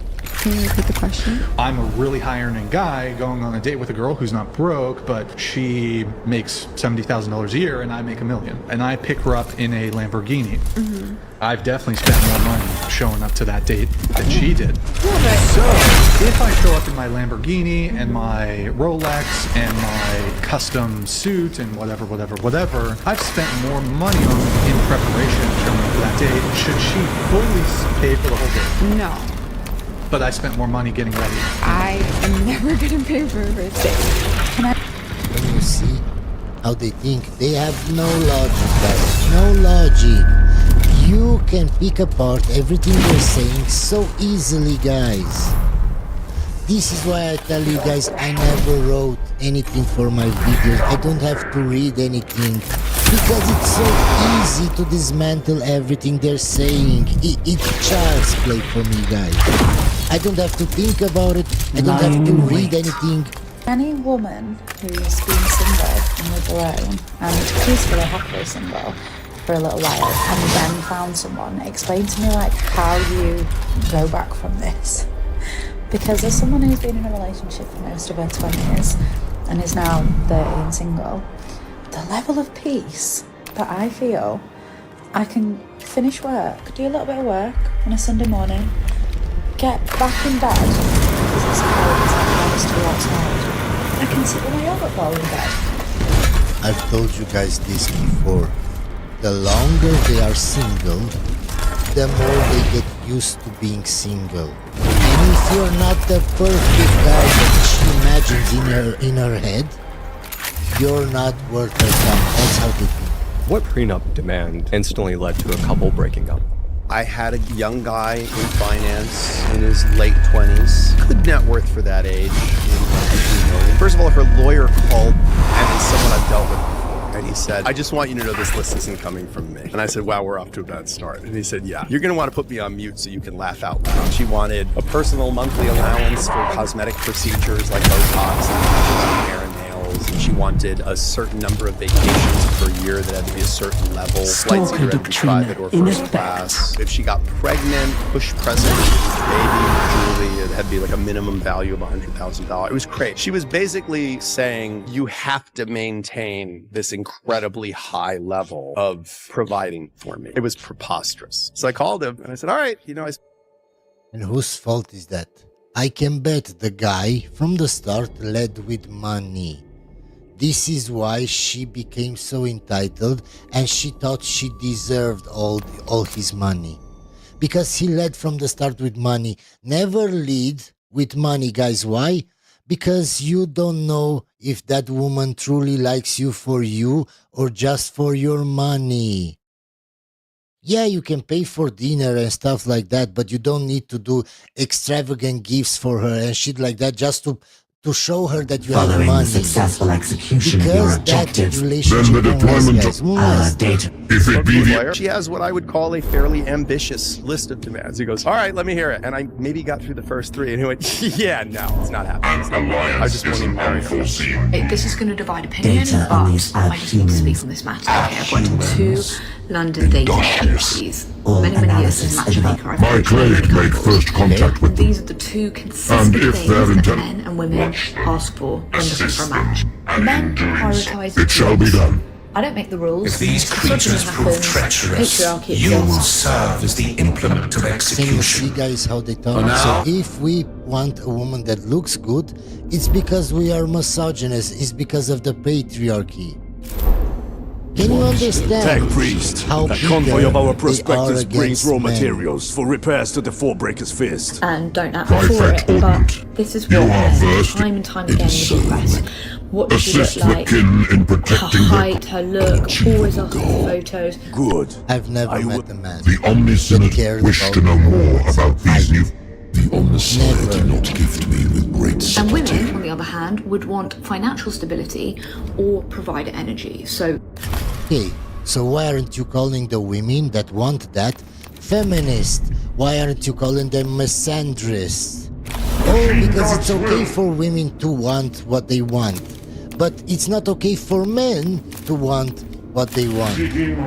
And she worked in an agency, in a matchmaking agency. Ma'am, you shouldn't have been there, because it's clear you're biased and you're bitter towards men. Just because some guy slept with you and didn't want to take you on dates and didn't want to be in a relationship with you, you shouldn't hate old men, man, because that's the guy you chose. Stop choosing men like that just ghost you and sleep with you. We're just going to skip this video because it's very, very stupid. if feminism and therapy culture was supposed to make us happy, why isn't it? Because It's about 60 years ago that we started re-looking at feelings and what they mean and making that kind of political. And if we look at the data, it doesn't appear that anyone is happier. In fact, women are on twice as more antidepressants than men. So instead of questioning, oh, you need to do more, it's because you're not evolved enough yet, it's because you haven't done enough therapy, it's because you haven't learned the right way to communicate, or it's the man's behavior that hasn't leveled up. Instead of looking at why that is like that, maybe we should look at the framework and question whether that was actually a good choice. Of course it was, ma'am. Because if that wasn't a good choice, and women said that's a good choice, then women would have to admit that they were wrong. And women never take accountability, ma'am. So that will never happen. You mentioned like it's hard to find a good man. What do you think a good man wants? Do you think he wants a girl who's selling herself? There's more to me than just my industry, you know? It's you. So Yeah. you think about how you're looking at this through the prism of you. So from his perspective? Yeah, from his perspective, from the perspective of him. But I wouldn't even want to be involved with anybody who Yeah, that's doesn't- about you again. Yeah. Can we make it about him now? Well, I guess he would be, his points would be valid because, yes. Can you see how easily it is to dismantle everything that they're saying? You don't need a script. You don't. It's so easy. Grinding on another man isn't If you ideal weren't to a, a man. if you weren't a worker and you started grinding on like one of his buddies in front of him, would you think, yeah, that's a pretty respectful thing to do? Probably get mollywopped right in the face. That wouldn't be like not the best idea. I don't know what mollywop is, but I don't know either. Like somebody gets punched? Yeah. Okay. Right. But anyway, if he did that, you would be like, well, look, if a guy would let you do that, not a lot of self-respect, right? Yeah. You what, sorry? I love Zac Efron. You love Zac Efron. I don't know if I can help you there. I got drunk with him last year in Australia. No, 2 years ago in Australia. We had fun, yeah.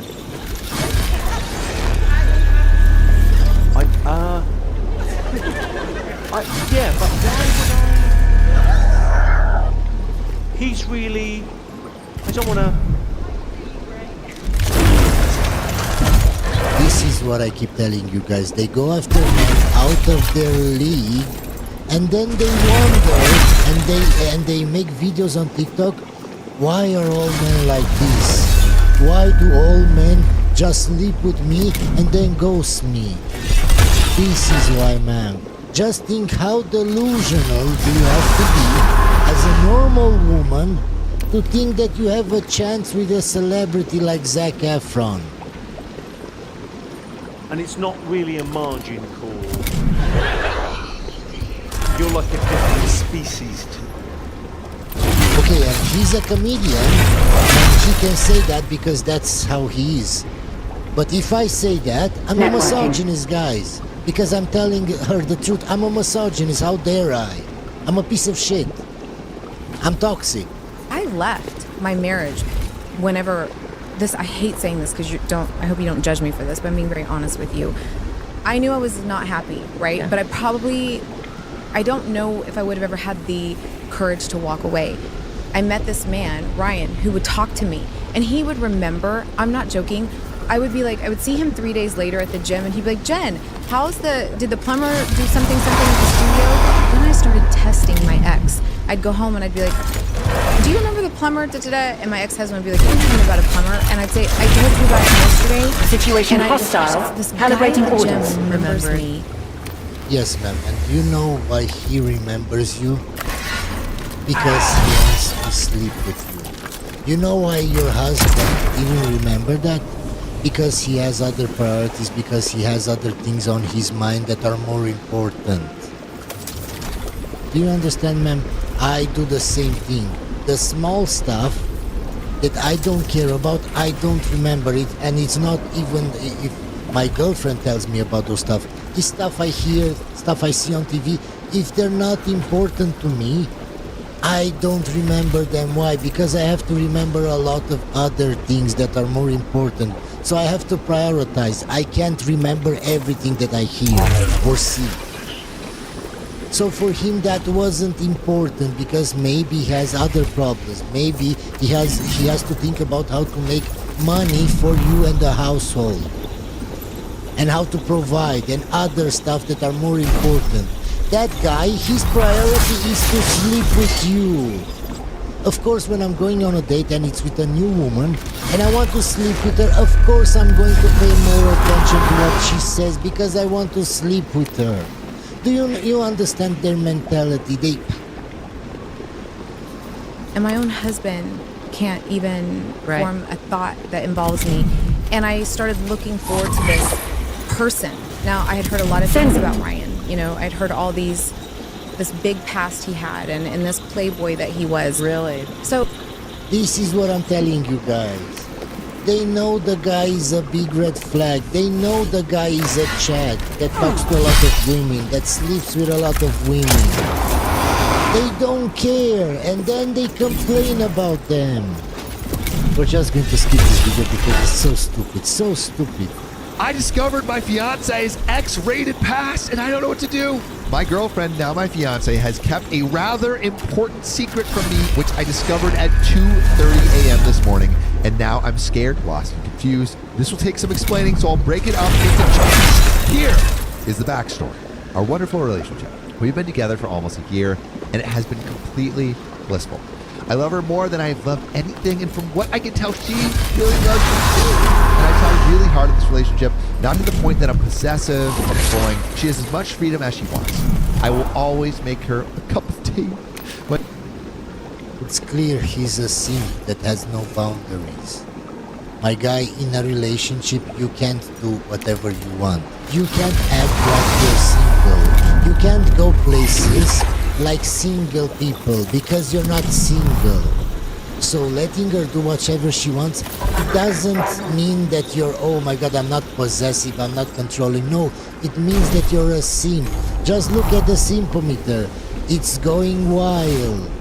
Stop being a simp. When she needs it, cook her most of the dinners, roll her cigs in the morning, meet her whenever and wherever she wants, will always listen without butting in, excuse her occasional laziness around our home, and do most of the cleaning without being a wiener about it.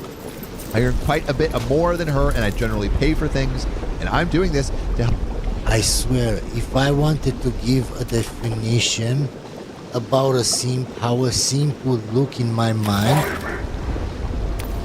this is the perfect example, right? To help her get on top of her student debts and stuff. Most of all, I respect her. I think she's really wonderful and... Yes, my guy, but she doesn't respect you. That's why she goes and does whatever she wants, because she doesn't respect you. When a woman respects you and she really loves you, she doesn't want to go and act like she's single.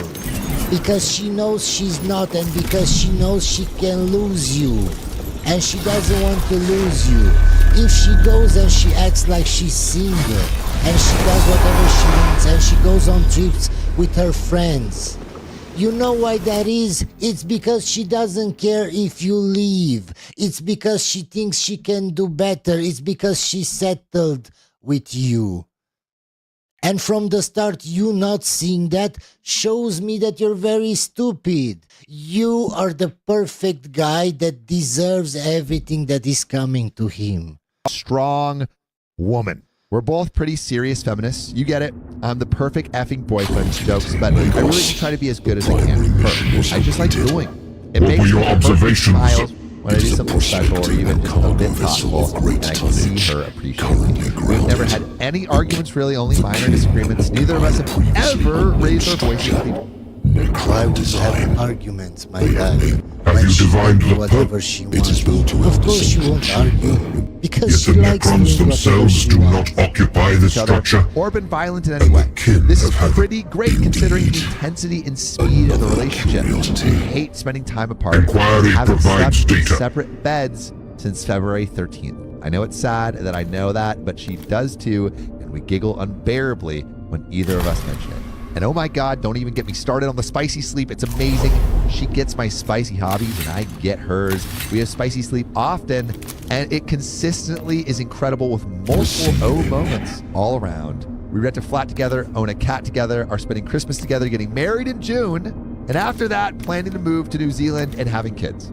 Neither of us are new to this relationship business or feel like we are rushing. We have both had a couple of serious relationships in the past. I was engaged to a girl for 7.5 years, and she was engaged to a dude who didn't really treat her very well, as long as her having a lot of fun while she was at uni. My guy, that's the kind of guys that she is attracted to. You're the kind of guy that she settled for. How I know what I know. Back in April, I was laying in bed watching my beautiful significant other get ready for work. We could not keep the Necrons contained within their tombs. As my battery was dead, and she agreed. I unlocked it. If it is the Omniscient's wish, let's not run for his initials in the text saying, "Looking forward to seeing you again later today. I'm at the Apex Hotel. I'm in room whatever." What do I keep telling you guys? He thinks he's in a wonderful relationship, and she is cheating. Why is she cheating? Because she settled for him, because she doesn't care about him. She doesn't care if she loses him. When you truly love somebody, you wouldn't risk that relationship. If you're really happy and want to get married, you wouldn't risk it. This is why I'm telling you guys, don't be the simp that she settles for. It never works. Never. Rolled up to get the content and make sense of it. All I can see is that they have met before in hotels and have a long text. To be perfectly clear, that is generally how I find the full episode by searching OK. You don't have to watch the full story, guys. It's pointless. You all know the ending, guys. I can bet he will forgive her in the end. And he will be a good simp that will respect her and will try to make it work. And in a few years, she will divorce him, take half his stuff, and go and get the bad guy again. Hope you enjoyed this video, guys, and I'll see you on the next one.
Assessing.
Let's end with this and let's move off from the t-shirt. TKO, they've conceded, Mark Shapiro's conceded that going to Las Vegas for 2 years in a row was a mistake. But there's more to add for this. This writes from F4W Online.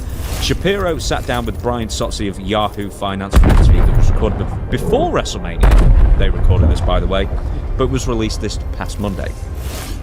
At the time, he took responsibility, he being Mark Shapiro, for moving WrestleMania 42 from its originally scheduled site in New Orleans to Vegas. Quote, maybe it's a mistake I made, Shapiro said, because Vegas was so huge last year and such a winner for our fans and the product that I said to Nick Khan, we've got to go back to Vegas next year. We have to move New Orleans down the road and we've got to come back to Vegas. Still, Shapiro has not apologised for the move. Quote, again, absolutely no regrets on going back to Vegas. He said that the only reason you're hearing some of the, hey, it's not what it was last year, is because we're not benefiting from the first mover experience. What do you think of Mark Shapiro's words there? Why does Mark Shapiro keep sitting down doing these interviews, even if this is before WrestleMania? Why do this? And then release them so much later. So you basically, what you said, Mark Shapiro, the people of New Orleans, they're very passionate people. I would think that some of them, or more than some of them, are having the idea that the prices make it easy to do.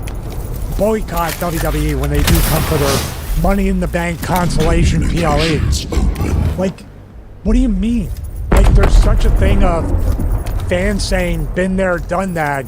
You just want it to be like, this is Vegas, this is pretty much our headquarters home, right? Let's just do it here. We get a site fee, we get all this stuff. We can lock down the entire city and do a blackout. We can do, these are all the ideas to make that, to make it easier to control in Vegas for them. And quite frankly, like when you said it was so big the first year, so why not do it again? That's not what you make people want it even more. So you go, the Super Bowl doesn't go back to back in the same city.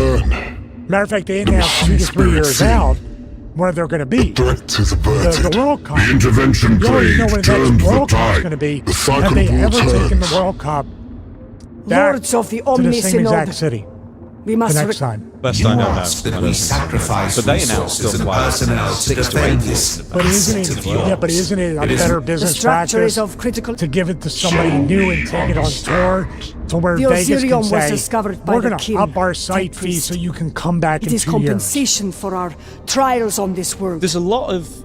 right, well, the site fee is actually interesting as well. I'll get to the tickets in a second, but the site fee is one of the main reasons they went back. New Orleans, we don't know how much they offered, but it was nowhere near as much as Vegas. I'm sure WWE had to pay like a penalty to get out of their contract. But if I can interject real quick, they literally reminded the people of New Orleans that we slighted you and took WrestleMania away from you. We'll get it back to you soon, but we just had to go back to that. Now is not the time for Vegas offered them research. like what, $7, We can $8 negotiate million your in access site to the fees alone, Osirian which seems when the enormous, and Necrons then you are- realise that You Saudi shall Arabia is paying dictate like no terms to 300 million us, for 2 Premier. ships. You have proven less than honest, I don't and thus know. the acquisition of trust is What do you want? As the Omnissiah will. It's all about the money, and 2, it's all about, as you said, half of them live in Vegas anyway. They just want to just invite all the rich friends out and party for a weekend and say, look how great we are. We've brought this entire show and, you know, injected some money into the economy. And it still made a huge amount of money, no doubt.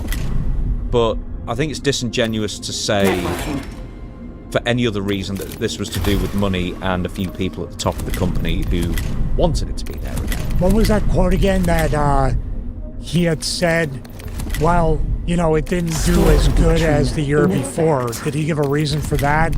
Because I know creatively you're bankrupt, that's why. You know, you're not going to get... We're not benefiting from the first mover experience. That's a weird way of saying, especially for Vegas, we're where driving everybody, this place into the ground. Yeah, but everybody's traveling to Vegas, so you're saying, okay, you're basically admitting in a way, more than a way, that yeah, now the bloom is off the rose. We did that first year in Vegas. They didn't come back for the second year, which I still contend is because you're creatively bankrupt and you don't have that. At least there was a little bit of leftover creativity or whatever from the WrestleMania 40. Now you're 2 years removed from it and you haven't done anything to put anything in the pipeline creatively. As a matter of fact, like you said in your solo video, dude, you guys promoted this thing basically 6 weeks out at the most. What do you expect? And the prices, the economy. And the prices. Yeah. Well, you know, it's kind of happening all across wrestling as well. As I predicted, but I think the ancestors are 2026 would be the year that wrestling would enter a bit of depression. But it's happening with AEW as well. You can't rely on the ratings because since September, October, Nielsen has changed up how they work out how many people watched a show like 4 times. And, you know, one day it's great for wrestling, the next day it's terrible for wrestling. So you can't compare. What you can compare are the ticket sales. And the ticket sales for WWE and AEW are lower. Wembley specifically, for All In, it's going to be the 3rd time in 4 years they're going to Wembley again. And it's August, I think the show is, and the ticket sales are tracking way lower this year. And it's for a number of different reasons. 22,000 or so they've sold. And the first time they went there was like 70,000. The second time they went there, 55,000 or so. This time they're tracking to be lucky to shift 35,000 tickets at this point. Yeah. And it's, at what point is it just the business in a depression? What point is it just going back to the same market over and over again in the same building? It just becomes less special every year. Exactly. That was the point I was just about to make is, how can we miss you when you never go away? Isn't that what it is? That I think TKO was thinking, somebody must have said it, because there was a time during WrestleMania 4 and 5 when they were at Trump Plaza in Jersey. I think there might have been Sean Mooney or somebody, I don't want to get the name wrong, that had said they were heavily considering just making that where WrestleMania would be. I got that impression that they were like, if year 2 does great or as good as year 1, let's do year 3 in Vegas and make Vegas where WrestleMania takes place every year. Could you see that happening? They wanted that. That's what they I mean. Actually That's, said it. Yeah, they actually said that Vegas was going to be like an unofficial home base for WrestleMania, and they just like go back every 2 years. And that still would have been a better idea than just doing it, you know, 1 year after the other. Because as saying, like same with Wembley and All In, people travel. People travel to these shows for the main show every year, more than any other show. But they don't want to go to the same place every year. They want to see somewhere new. Especially all the international fans from the UK, Europe, Australia, wherever it is. You don't want to just visit Vegas 10 times in a row. You want to see New Orleans. You want to go see New York City, LA, Florida, wherever it might be.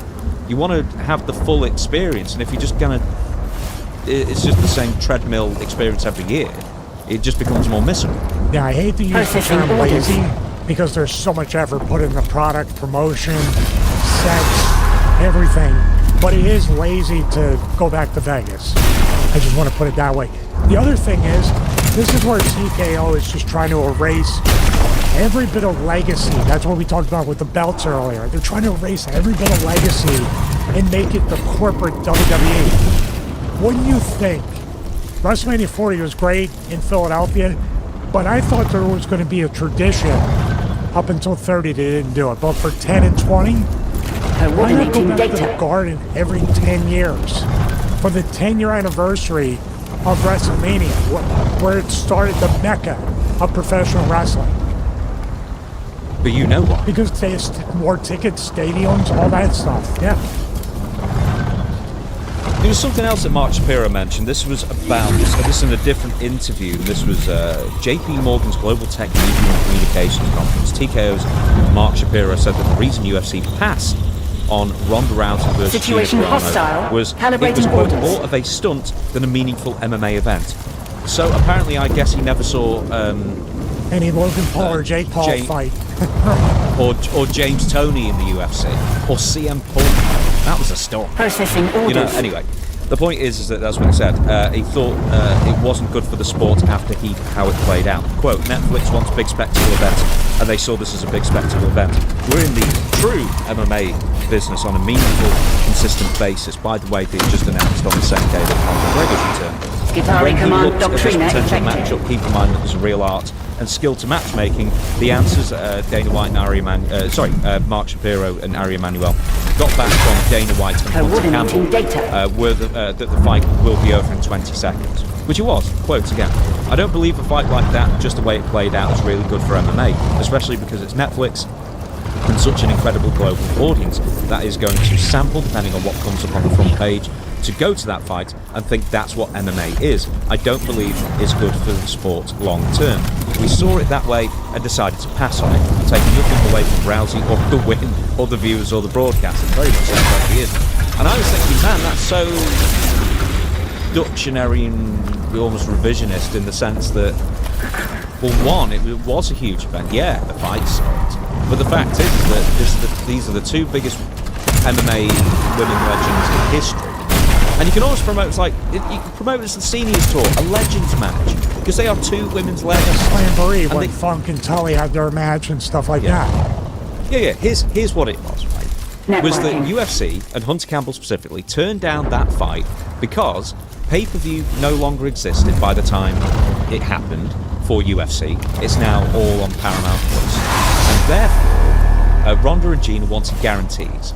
And if they got the guarantees they wanted, guess what would have happened? Upended, upset the apple cart as far as the expectations of everybody else on the UFC roster. So, therefore, they didn't want to pay them $2 million or whatever it was each, plus all the under-the-counter payments that happen in MMA and UFC especially, which happen constantly. Everyone gets paid way more. Oh, I gotta hear more about that. They got a little convention money, stuff like that. No, look, it's the kind of thing where it's like they get an announced pay, but then there's also tons of benefits and whatnot that you also get paid that don't get disclosed as well, on the top end, I should say. So, that's what it is. It all comes down to money. They didn't want to have to disclose how much they were going to pay these two, and they'd have to pay way more than any other women in the history of UFC, and they didn't think it was worth it. Who ended up promoting the fight and paying them? Jake Paul and Netflix. Yeah, Jake Paul and Logan Paul. What is up with boxing? This is MMA, but boxing and MMA in some ways. You know, the Conor McGregor Floyd Mayweather thing was interesting, and I watched it. And obviously you can see that, especially with the Logan Paul fight, that Mayweather knocked him out during that fight and then held him up. You notice that to keep going? And I'm not saying Logan Paul is not brave for getting in the ring, even in a work sense. They're still taking punches. Jake Paul and talking about Gina Carano and Ronda Rousey doing this. It's always dangerous. But why are we in this sideshow type of thing? Aren't there boxers out there and MMA fighters that can capture the interest just based on that? I know there's character. You got your Conor McGregor, Colby Covington, all these people throughout the past few years. But can't we still have the sport, make it entertaining, but have legitimate fights that can happen? No, because here's what happens with UFC even more than WWE. Situation hostile. Got involved, calibrating orders. is that you are producing content to fulfill your contract with television, And now there are so many fights with so many known names. And because the sport of MMA has developed so much since the early 90s, and you kind of like fine-tuned what works generally and what doesn't work generally, that the fighters themselves are more commercialized. At least back in the day, before Reebok got involved, everyone had their own trunks. Nate Diaz loves Reebok. Remember that? Yeah, exactly. But you know what I mean? But like everyone started looking all the same with the same crap, you know, and only a couple of different colours now. It's NASCAR, just like TKO and WWE, right? Yeah, but at least the cars look more interesting. Well, I'm just saying, they have to watch what they wear and what they don't, all these different things. Yeah. Yeah, it's NASCAR, it's Formula One. But the thing is, like, there are so many fighters, so many nameless, faceless people that now people are more just hungry for the personalities, and they having to hunt harder and further away for just interesting people. And they who will sell tickets, even if it's just once, even if it's Jake Paul or whoever. Because even in UFC, there are so few, like Chimaev or whoever it might be. Like, there's just so few. Or Alex, I can't remember his name, the kickboxer, champion. Patora, I can't remember, I nearly said Thailand. You know, there's so few people who are interesting now. It's just how it is. They're beating the personality out of people. And there are so many of them that you can't focus on how you can like develop their characters and their backstories. You want to hear this? This just popped up because this was told to me in WWE quite a few times in talent relations and from creative. And this makes me think about the UFC stuff and where they're stuck, and even WWE and wrestling in general. This was told to me, and I never cease to laugh when I think about it. Make sure you stand out, be different, but also fall in line.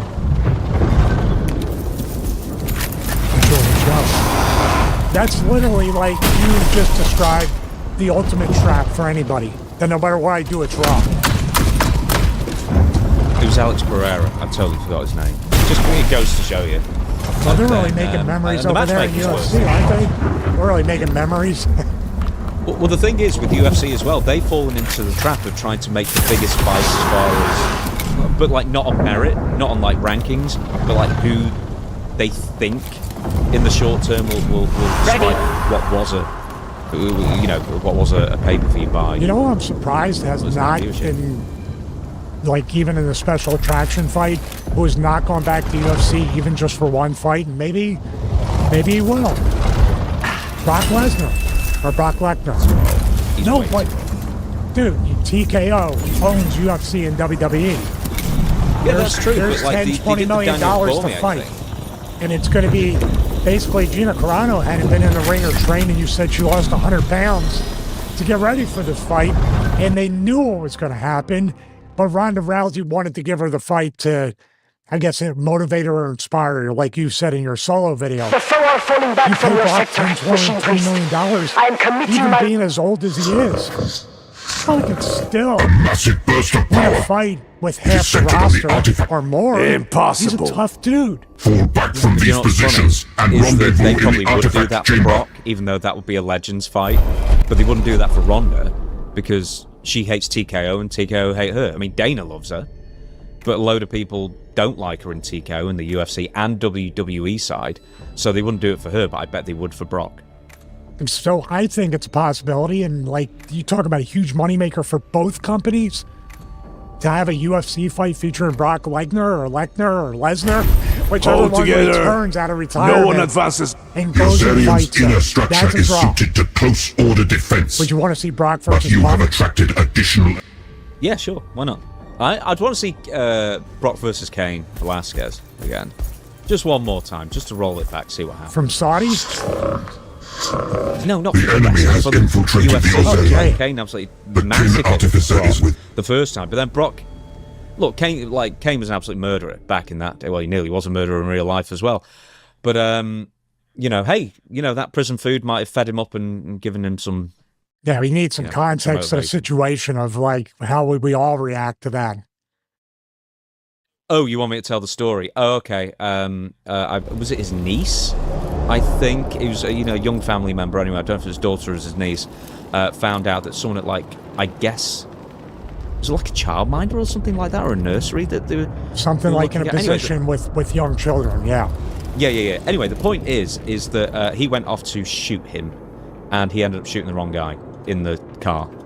That he was actually chasing him down the road, and you know what? There was even talk that like there was going to be leniency and just give him a suspended sentence, but he ended up doing some time over it. But he's out. He's at large again. This game last year, so why not? Well, I'm it's sure funny there how are a he's lot not of back in people that AAA. would never want him to do 1 second of jail or prison time. Yeah, definitely.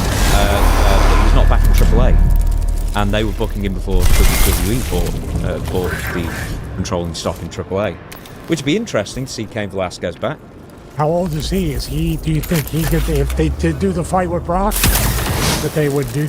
You know, there's another name, and he still looks in incredible shape. I don't know what his age is, but you want to talk about an interesting match would be to bring Ken Shamrock back to the UFC. Dude, he's 60. But dude, I'm just saying, do they care at this point? Saudi Arabia wanted Yokozuna and Andre the Giant. Cain is 43. Processing and orders. Where's Brock? Closer to 50? Yeah, 49, 50, 49. It's still an interesting fight if you do it and you pay these guys enough money, they'll do it. I mean, we got Tito and Chael Sonnen. Chael Sonnen's still out there somewhere as well. Our good friend of the show. Is he? No, he hasn't said anything. He's not as much of a friend as Flair. I guess so. Chael Sonnen used to comment on Shane Douglas's channel all the time. He's a wrestling fan, and he should comment on Shane's channel.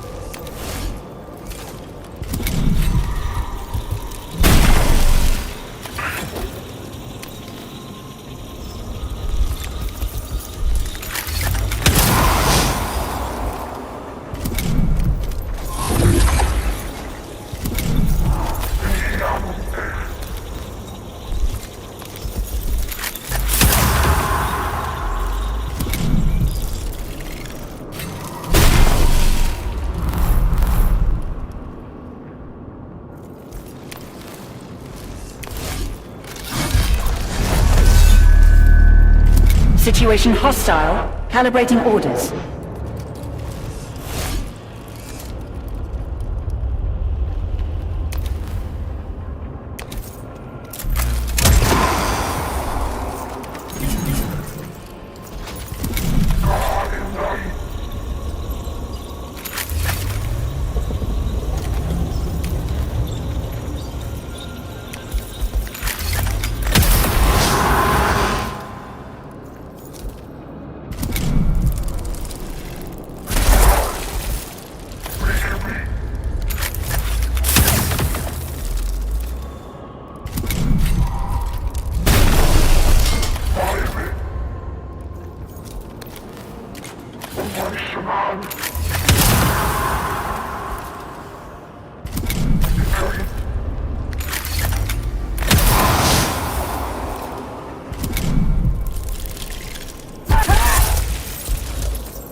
Situation hostile. Calibrating orders.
Voidmaster.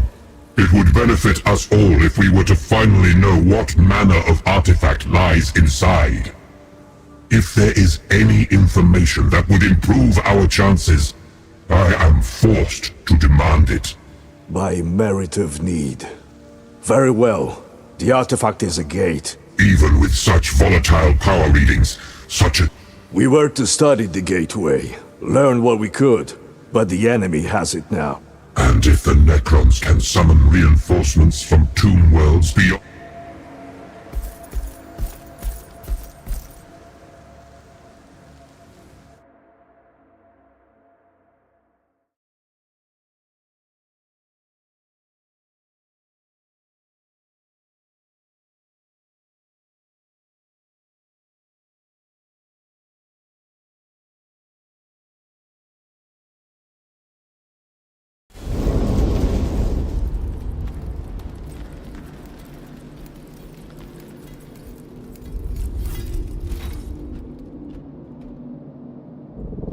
A human.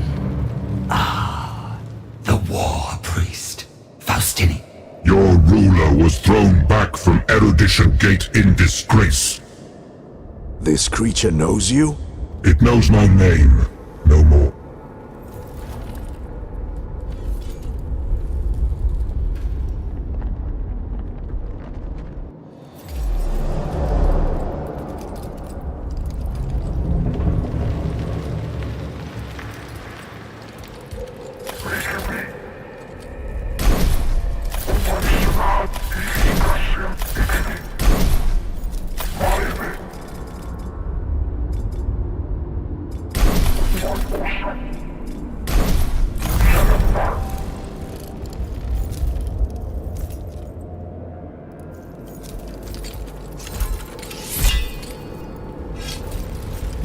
Blade operational.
No more waiting.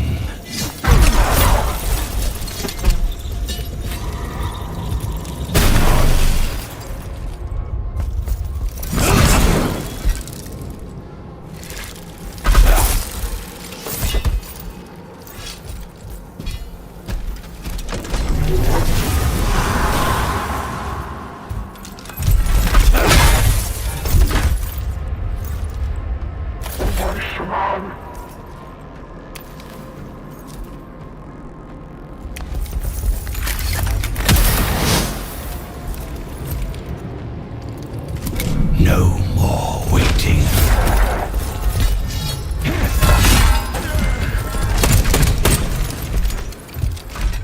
Coordinating data.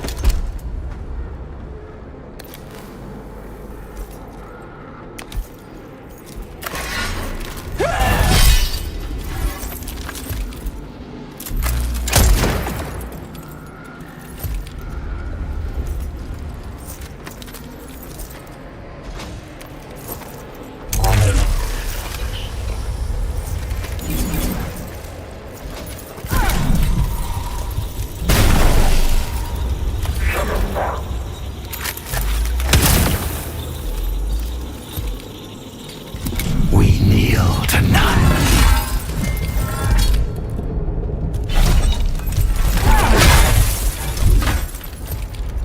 Calculating.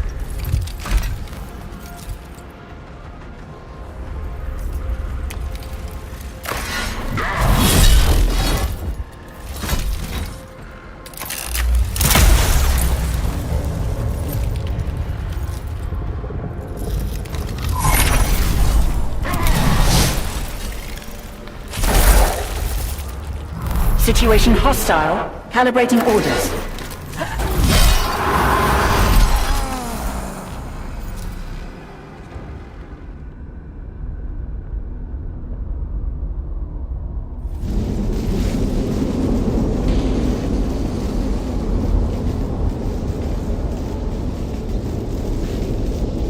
The gate is open, invaders.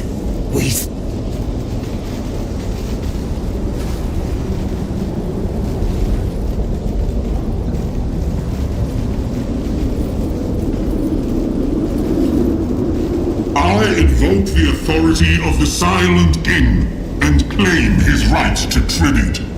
Where is Pharaoh Sankhotep? He who should have fallen, and it's up. The alien speaks the truth.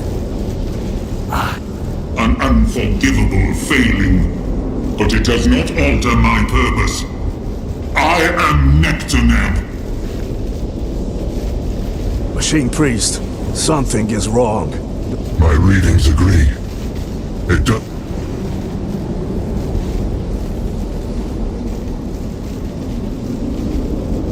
Honored Herald, I beseech you to act with haste. I am the hand of the Silent King, and will not be called to heel by a mere Vargard.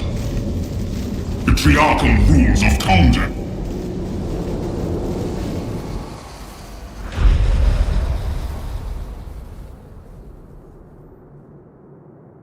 Your bridge has collapsed, Xenos. There are no thousands. Roadmaster? Negos? Let us finish this, Machine. Praetorians!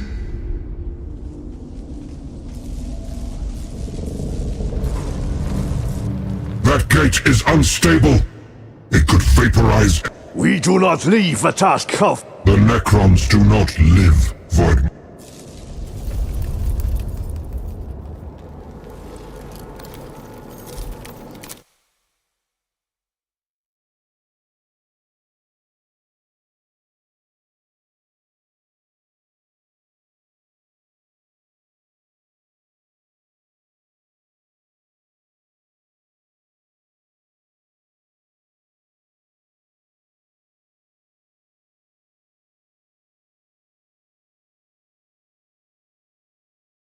The main Necron assault faltered, Megos.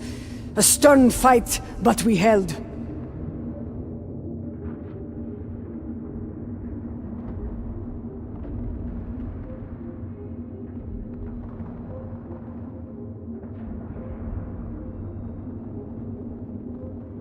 The news from the artifact chamber is less. And still we... Our garrison is established and on. An inaccurate summation. You refer to the... Kin are reliable auxiliary. but not a darer. You would advocate their removal? A total subtraction dogma.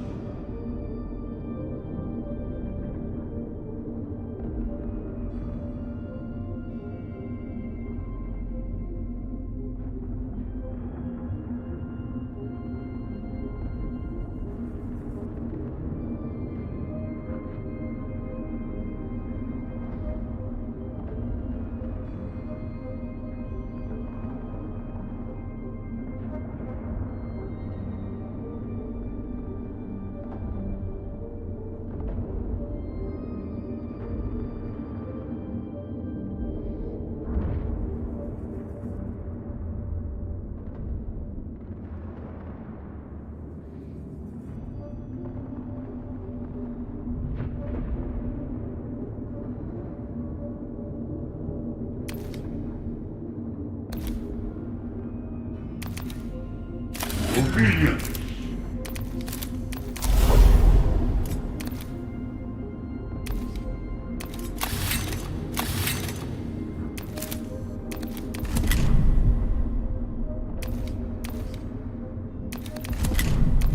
Fascinating.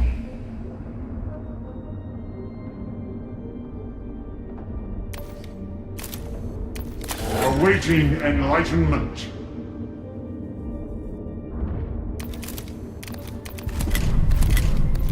Machine God's will.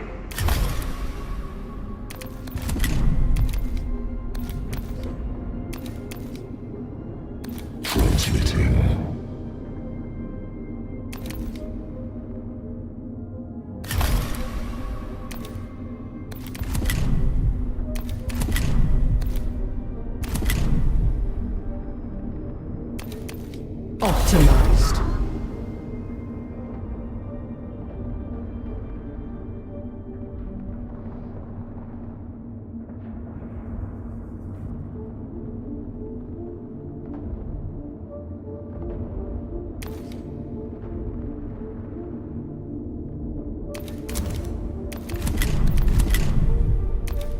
Patience.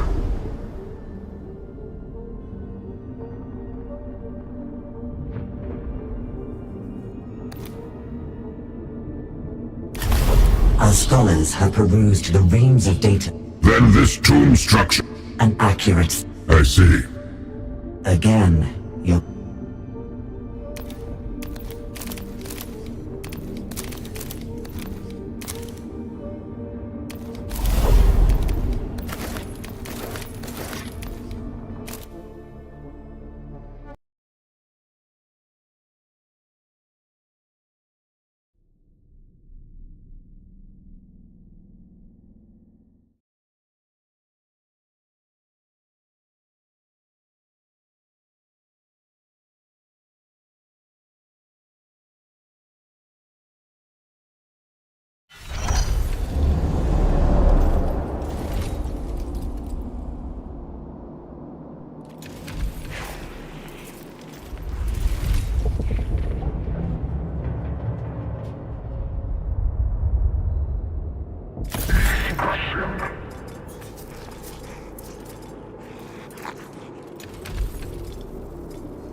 Readiness!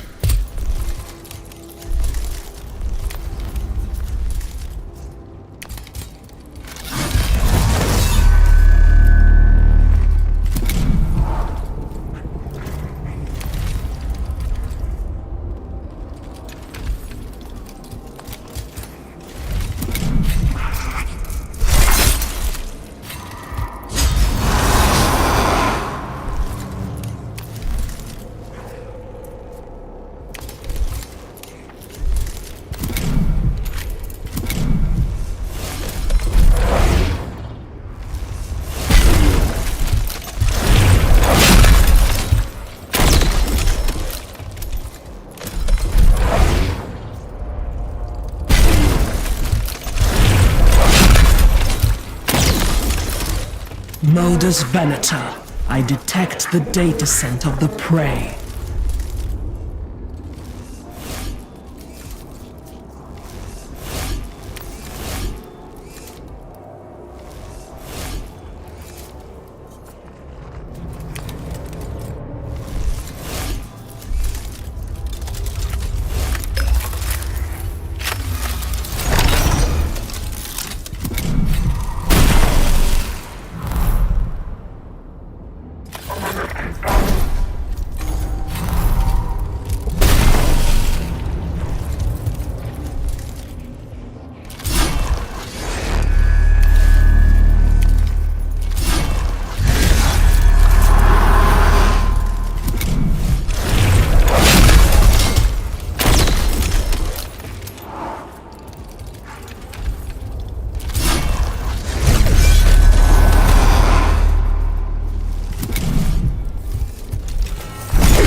The will of the dynasty.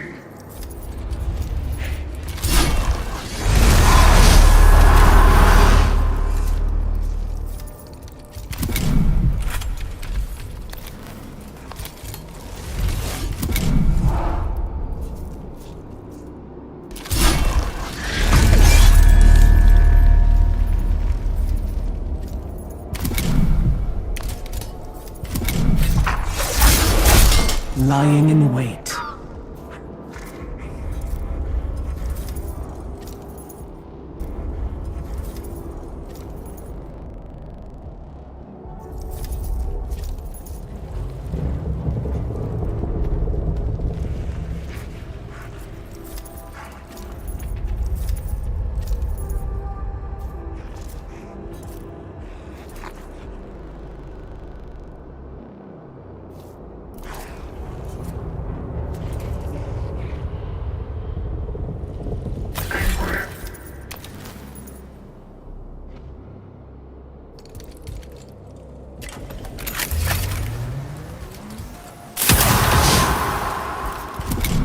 Stalker Doctrina in effect.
Call the hunt.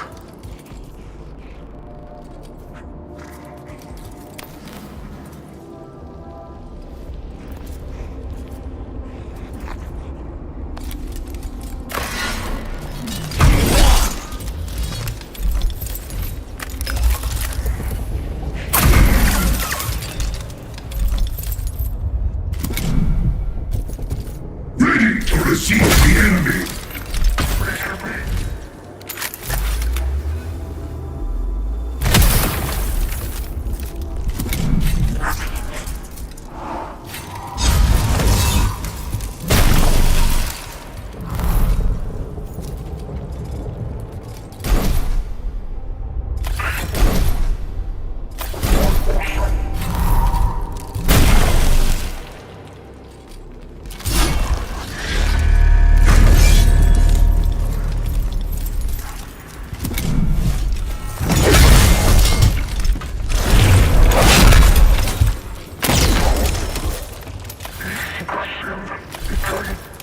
Call the hunt.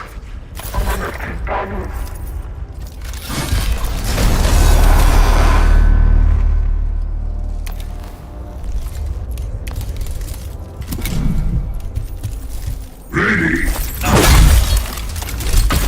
Modus Venator.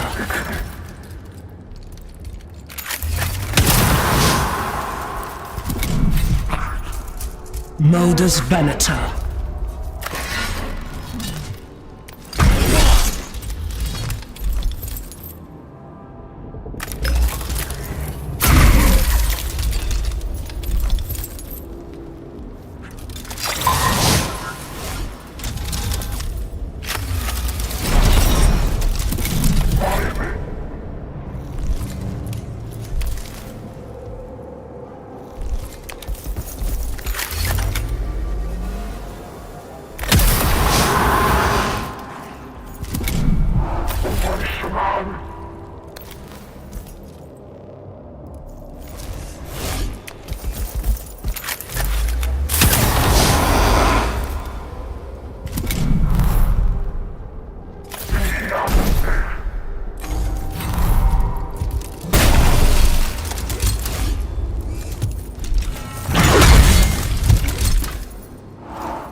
Ready.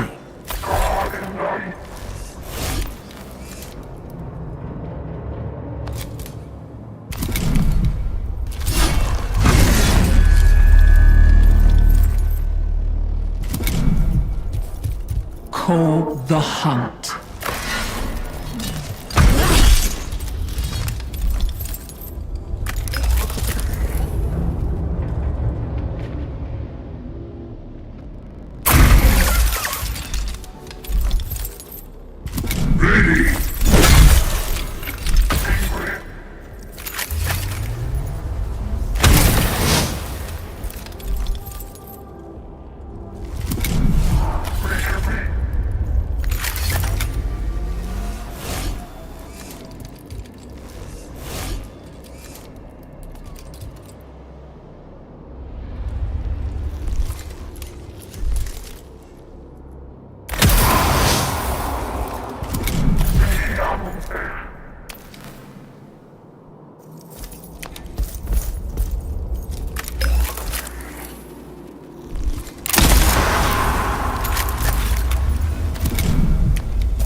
Patience.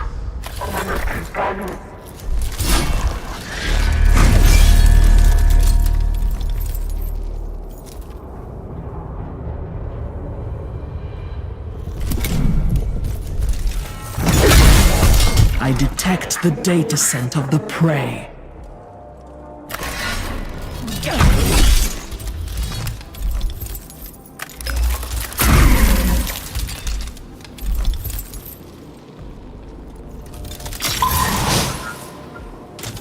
Break them!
Welcome back to my series, Healthiest, Happiest, Hottest, where I share everything that I have done that has helped me become the healthiest, happiest, and hottest I've ever been in my life at 31 years old. Why I'm not getting married this weekend, but instead I'm in Salt Lake City, Utah. So this week is officially the 1-year anniversary of my ex-fiance calling off our engagement by packing his bags while I was at work. Well, I may or may not have just committed to not using dating apps at all in 2026. So apparently me not accepting coffee dates was a controversial hot take. I was supposed to be going on a date tonight and I just canceled it. If you're new to going out alone, this is what you need to be doing in order to get approached. And this is coming from a seasoned vet of going out solo. Tonight is Single Girls Night Out. Welcome back. It is another day of me in Southwest Florida trying to find out where the young people are here. As someone who just moved here, I'm going to give you my 6 non-negotiables when it comes to a first date. And this is coming from a 31-year-old who's looking for something more serious long-term. This is not for short-term.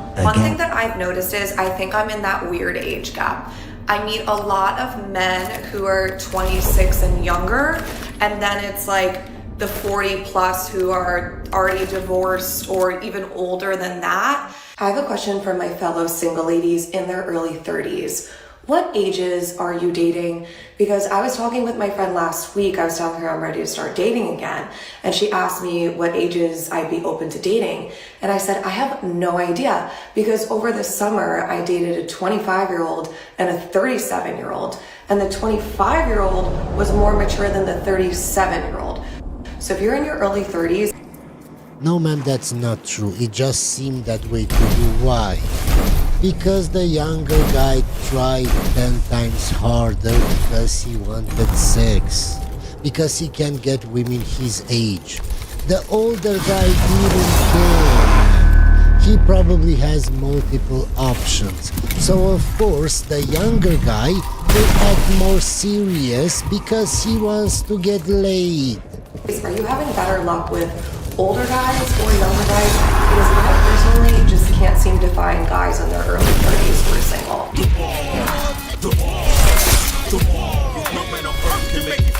By the way, guys, stay till the end because I have an interesting video at the end for you to see. Logic, logic, logic.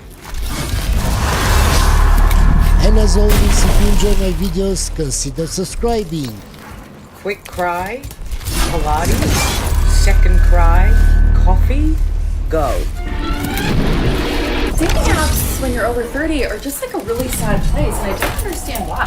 Like, really, every time I go on there, I feel like I lose hope. My name's Meredith. I'm 37 and single, and I have no kids. And I've decided that 2026 is the year that I'm going to make myself the fittest and hottest version, mind, body, soul, because literally, why not? It's now or never, babes. Like, what are we doing? Apparently, if you're single 30 with no children, you're a red flag. Yikes. I have never been so proud to be called a red flag in my fucking life. I honestly just couldn't give two shits about dating anymore. I don't see the point in it. We can see that by the nose rings, ma'am. No one can be bothered to even do bare minimum these days.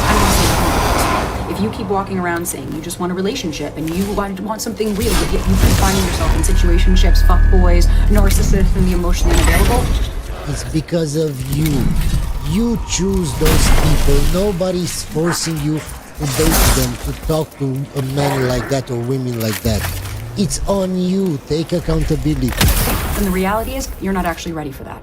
Because baby, it starts with what you allow. The thing about men that I had to learn the hard way through divorce is that, honey, they ain't changing. The shit that shows up in your relationship now, the character flaws that you see now, they're not gonna magically go away. They only get worse as time goes on. Why do you go in that relationship wanting him from the start to change? Why don't you get a man that is exactly like you want and date him, marry him? Why are you trying to date the bad boys and then trying to change them when they cheat or when they don't treat you right? You knew they were like that from the start. Giving up on men. I'm resigning 2025 over and out. I'm honestly, men are just a constant disappointment. The more time goes on, the more... Proving my point. Do you actually think that all the men in this world are a disappointment? No, it's the men that you go after. Why? Because you're only attracted to the top percentages of men. The men that have all the options, those men won't treat you right. Why? Because they don't care, because to them you're just another number. Or experiences I have, I genuinely feel like I would be happier on my own. I'm gonna go get back to Chicago, have a positive attitude about dating, and then today I have a guy text me that he has to cancel the date tonight. You can always tell by the glasses. Just look at the glasses. The color, the frame, how big they are, the nose ring, you can always tell. So now I'm back to square one of hating dating. And if you think you're getting another date, I'm fully convinced that men don't know how to talk to women anymore, because a man came up to me a couple weeks ago and his opening line was, "You look like you can drink more than me." I need to know. I'm sorry to say it, ma'am, but that's true. Because I don't drink. Why is everyone married, getting divorced, finding someone, and getting married again? And the whole time, I've been single. I've literally seen girls who have broke up and then already a year later or 2 years later found someone else and already getting married. And I'm like, wait a minute. Am I broken? It's been... Don't worry, ma'am. People who rush in new relationships and ignore the red flags and settle for the first guy or the first woman that comes up to them, that meets them, they will end up back in divorce, ma'am.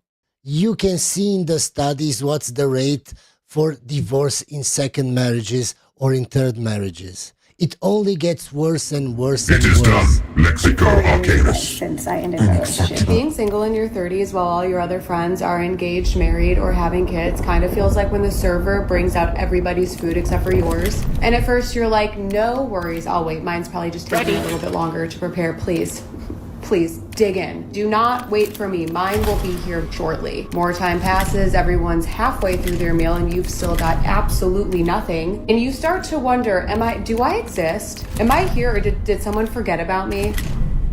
Ma'am, just keep waiting a little longer. Prince Charming will fall from the sky, ma'am. You don't have to do anything. I actually know this is going to be a controversial opinion, and it really shouldn't be, but unfortunately this app is obviously full of much younger women who are having their canon event of dating a much older guy. So this is going to probably rile up a few people, but I'm going to say what I'm going to say. Okay. That man who's 28 upwards, especially for the guys that are 30 upwards, dating somebody in their really early 20s, that guy's a predator. Even if he's not technically doing anything illegal, a man in his 30s, when I think about it as a woman now in her 30s, and I was that younger girl that dated older, and I was that young. And you see it, guys. So when she was in her 20s, she dated older men. Now that she's 30-something, and the men her age don't want her, want younger women, now it's a problem, guys. Now we're predators, now we're grooming. They know they can't compete with younger women, so what do? They shame us. If you don't like me, either you're gay or you're a predator because you like younger women. That's their logic, guys. Younger girl that had loads of older men try and come on to her. Being 30 now, I can look at men who are in their early 20s who look like men. They've got beards, they're good looking, they're hot, and think, God, he's fit. And the second I find out how old he is, I'm instantly turned off because I'm like, what do you mean you're a baby? How can he be a baby at 20-something when he can drive, he can drink, he goes to the army in case of a war, ma'am? It's mandatory for him to go in the army so he can kill people or get killed. But somehow he's a baby, somehow he can own a gun, somehow he can drive, he can drink, he can do everything he wants, but he's a baby. No, ma'am, he's a grown man. Can you see their logic, guys? They don't know what to say anymore to shame us into wanting them because they know they've hit the wall. I really just need to know if... By the way, she never said anything wrong to those women in their 20s that date older men. No, it's all on the man. Of course. This is happening to anyone else or if it's just me, but in the past couple of weeks I've had dates lined up with guys, mostly ones that they've initiated, let me add, and genuinely I'm gonna say like 3 or 4 times in the past 2 weeks they've either cancelled on me the day before, completely ghosted me, or the worst, cancelled on me 45 minutes before. Once my makeup's done, I'm dressed, I'm ready to go, I'm G'd up. Like, why? Because he found somebody better, ma'am. Because you were just an option. That's it. Because maybe he didn't want to go anymore. Because you're not worth it to him, ma'am. It's so easy. Do you understand that when a guy really likes you, he will let you know? When a guy really likes you, he's not hesitant. He wants to go on a date. He doesn't make false promises. He doesn't ghost. But they don't understand. They have to make up scenarios in their head why that guy ghosted them. It's because he doesn't like you. Genuinely, why? I'm 36. I'm not married and I don't have kids. And I've been greeted with a lot recently with people being like, oh. And I just feel like there's a lot of women who probably need to hear that it's okay to not have that at this point in your life. Like, so... Another woman giving bad advice. You understand, ma'am, the older you are, the harder and harder and harder it is to find a man that you like, that you want to spend the rest of your life with. So how can you tell other women, oh, it's okay? Just because you failed in your life, it doesn't mean that all women should fail because it's okay. Maybe other women don't want an okay life. Maybe they want a great life. Maybe they want kids, a lot of kids. We're just going to skip this video because it's very stupid. Why are we settling? When we get to our 30s, people put so much pressure on us when it comes to men dating, being in a relationship, not having kids, We then end up settling. I spoke to my mum I can't, guys. I can't. The voice. I can't. I can't. We're just going to skip this video because it's so annoying. So annoying. 5 things I'm not ashamed to admit as a 36-year-old single woman living with my dad. 1, outside my work, I genuinely have no idea what I'm doing with my life, and I'm trying to be kinder to myself about it. I can tell when you're on TikTok eating something in front of a camera. I can tell. About it. 2, I've spent years Coordinating with data. people, and for me, my non-negotiable in a relationship is emotional safety. 3, I still don't know if I want to have kids. Some months I do, some months I don't. Points to her for not chewing on camera. Points for her. And I'm learning to make a decision from love, not pressure or from time. It can't just be me. It can't just be me. I love. It's not only you, man. Just in this video, it's like 20 other women, 30 other women, I don't know. Long for that connection with somebody that like go for a walk on the pier or go for a jog or go get coffee and sit and enjoy their company. But like, I don't do the roster. I don't have a roster. I don't want a roster. I'm a one person at a time kind of person, and it doesn't seem to work that way anymore.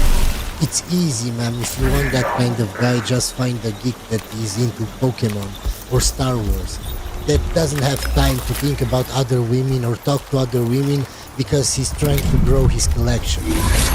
That's the kind of man that you should date, ma'am. Like, am I missing out? Am I just not clued in with how dating goes nowadays? Because, like, it didn't used to feel so hard. 3. Of course, this is what I'm telling you. The older you get, the harder and harder it is. I can show you these guys on TikTok. Situation women hostile. In their early Calibrating orders. 20s aren't complaining so much about dating as women in their 30s. Because in their 20s, it's easier to find a guy. But older women, instead of giving good advice to younger women or women in their 30s, it's okay to be single. Don't worry, Prince Charming will just fall from the sky, of course. Things I do not do as a single woman in her 30s. Number 1, I do not audition for roles that I did not ask for. Situation hostile. So if you're Calibrating looking orders. for a therapist, a savior, a stand-in mother, you've reached the wrong casting department. It's the same with men, ma'am. We can say, well, you shouldn't be looking at a man as a provider, as a protector, as a money bank. You shouldn't look like that as at a man. It's the same way, ma'am. I am personally booked and unavailable. Number 2, and this one is so important, I do not do almost. I don't do almost committed. I don't do almost available. I don't do almost healed. I do not do potential. I do present. 3, I will not abandon myself to be chosen. So So clearly she has her standards and she knows exactly what she wants. And if you're not perfect exactly like she imagined, she won't change at all for you because you have to do everything for her. She doesn't care. Okay, we're just going to skip this video because it's very, very, very stupid. So let's talk a little bit about dating. As a woman in her 40s that's been married and that has dated, it's not that easy. I've talked to several of my girlfriends as well as guy friends about dating, about using apps, about meeting people through recommendations, and all I can say is, and this goes vice versa as well, if someone wants to text you, they will. If someone wants to call you, they will. If someone wants to arrange a date and see you, they will. It's so easy.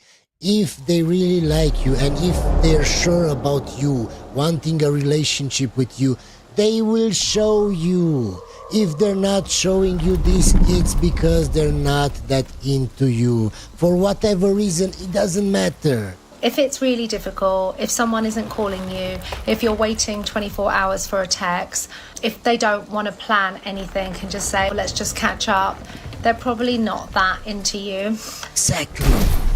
You're gonna have to do what's best for you, even when it feels like shit.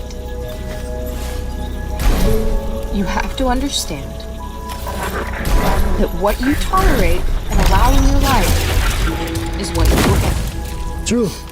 If you tolerate men that have a lot of red flags, that show you that they have red flags, but you ignore them, it's your fault. It's not the guy's fault. It's not the universe's fault. It's your fault because you allowed that relationship to happen, even though you saw the signs. If you're in a relationship right now and you see red flags, and I mean important red flags, not shit red flags because she doesn't like the same music as me or something like that, then get out of that relationship. Oh, but it's hard. Oh, but I love her. Then when she leaves, you will suffer and you can't complain to anybody. Oh, she left. Oh, she cheated. You did this with your own 2 hands, my guy.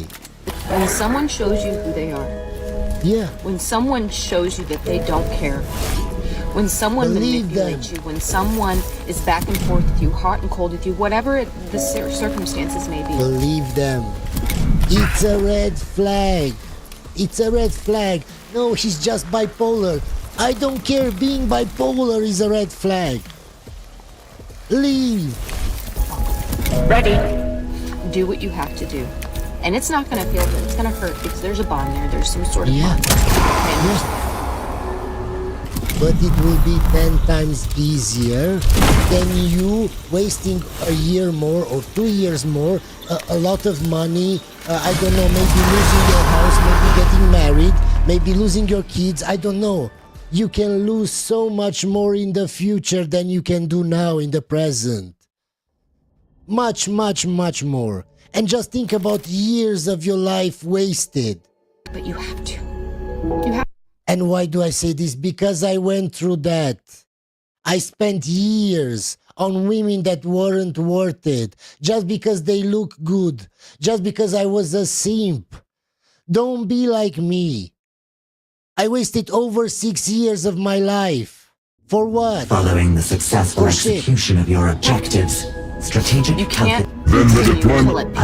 Walk if it be the all over your heart and make you feel badly about yourself because they are unfit. You can't do it. Talking to my therapist about dating, and I'm like, listen, I'm getting the feeling that I'm cooked. I'm getting the feeling that I may be single forever.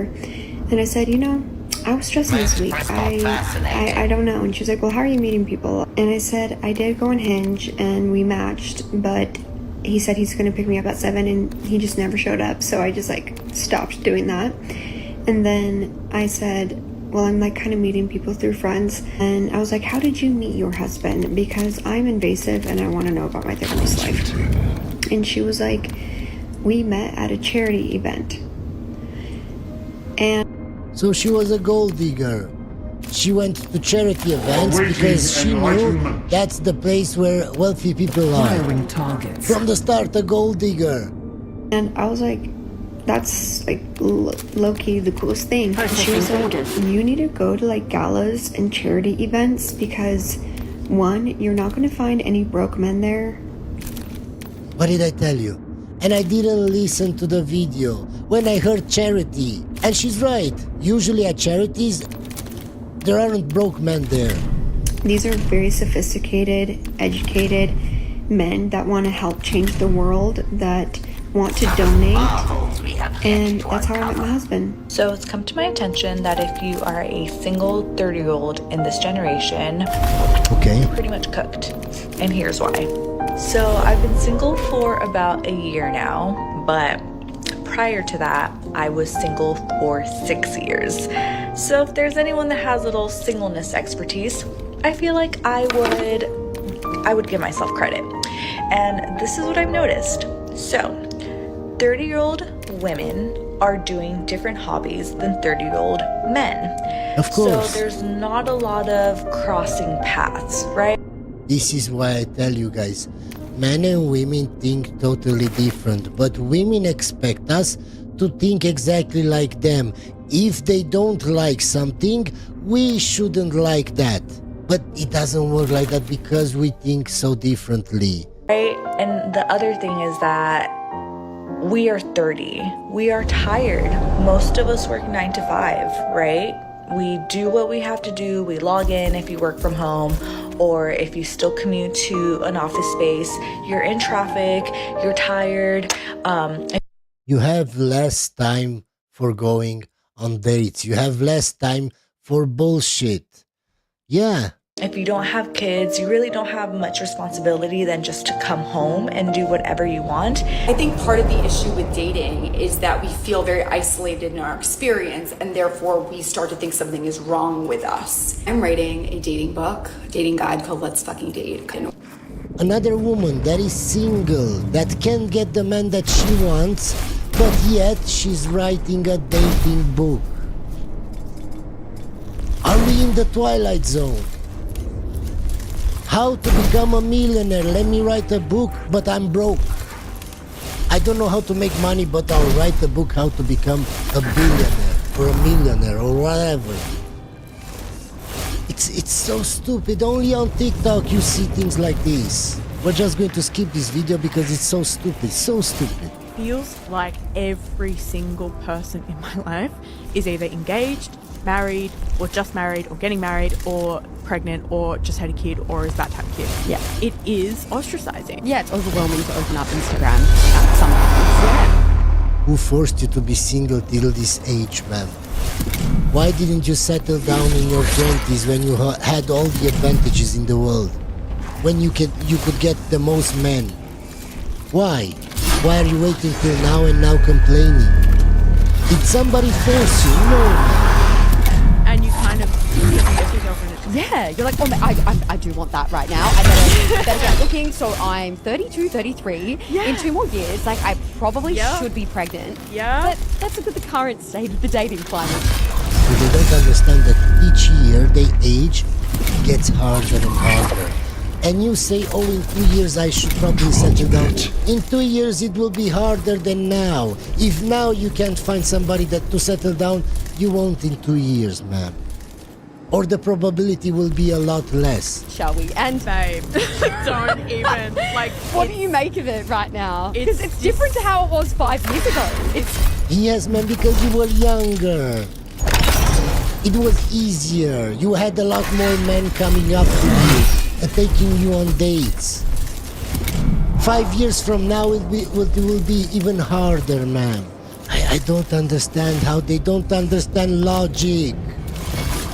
And you marry women like this that have no logic, and then you wonder why they broke up, why they cheated. Because they have no logic.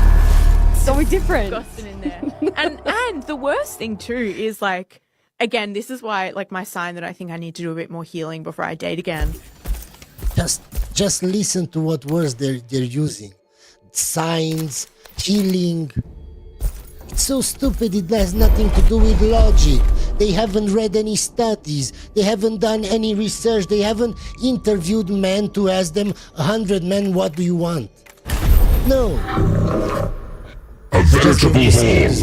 Glory to the Omnissiah. I have For just we have started not to met. wonder, when do you realistically stop thinking that you're going to find someone? I just turned 30. The older you get, ma'am, the more comfortable you are being single. And at some point you will just give up.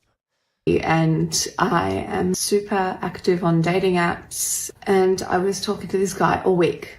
Really lovely person. We have so much in common. We were talking till 10:30, 11 p.m. some nights. I really got to know him, and then I just thought, whatever, I'll ask him on a date. And the response I got from him was that, ma'am, if he didn't ask you from the start on a date, it's because he didn't like you that much. That's why. it was many hours after I'd sent it. He said back that, sorry for the delay, he was actually on a first date with someone and it went really well. This is what happens when men ghost you. They found somebody better, but because they ghost you, they're not going to tell you that. He wants to pursue that. And that's fair. I suppose I appreciate the heads up, but just to get to know someone and to click with someone and for it to happen over and over again and just to never be the one that's chosen. At some point I just kind of wonder, is this just not meant for me? So that's how many men feel. So for me, I guess what makes dating, being a dentist, more difficult is not impressed by how much you're spending. Like, I'm not in it so that you can buy me things, because the things I need, I just buy myself. I'm very independent.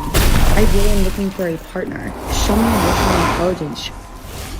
Have you ever thought that maybe the man that you're looking for doesn't want a partner? Maybe the man that you're looking for doesn't want an independent boss that makes TikToks like this. Maybe, just maybe, the man that you want, ma'am, doesn't want a woman that talks about emotional intelligence. And she actually thinks she's smart when she talks about that. You understand, ma'am? Maybe, just maybe, or maybe I'm stupid. Show me that you're vulnerable. The whole ego thing, it's like tough exterior. She's talking about ego while she's listing how good of a person she is, how independent she is, that she's a dentist and she's not impressed by men. We're just going to skip this video because it's very stupid. When you're 30 and you don't want kids also adds a whole another level to dating. I feel like the girls who want kids, they're always like, "Hey, anyone who wants kids, I can give you a whole handful." Because I can't find anyone who doesn't want kids. I am off all of the dating apps because the majority of men that are trying to be in a serious relationship or want marriage also want kids. Because honestly, I really don't want to date right now. The only thing I am on is Facebook dating, which yes, Facebook has like a dating thing. I usually don't have a filter, like a location filter, so I match with guys from like everywhere. Like I probably get on it maybe once or twice a month just to see like any messages I have or to see if like anyone piques my interest. Following the successful execution, then the deployment, data prognostica. If it be the omniscience, do you care? Men are so judgy. Well, she enters once or twice a month to see how many men she has in her DMs to choose from the men that she likes. But the men are judgy. Well, she judges everybody and just chooses a few to respond to. And the rest, they don't even look at the message. But the men are judgy. Logic, logic, logic. We're just going to skip this video because it has no logic. So we got married when we were 20, and he kind of became like a child. When we got married, like stopped doing all the things that we did when we were dating. So I was kind of very lonely. He was in the military, so he would leave for deployment. And on one of the deployments, thus their proclamations of mutual benefit ring hollow. After discussion, a convenient discovery, a guy given what it now justifies. No, but yet you complain afterwards. The psycho, Magda, is stationed at the Azarian, it's your job but her to know. compatriot, the machine, it's your job to and then find capture out. or eliminate him. Because you're marrying that I defer guy. to the wisdom of the omnis. when we moved, I was alone for a while, and I ended up getting into this wild affair with one of like my old friends from high school, and it lasted 2 years after he came back. I had a kid with my husband in between that time, and so I was cheating on my husband, but I also made a kid with my husband.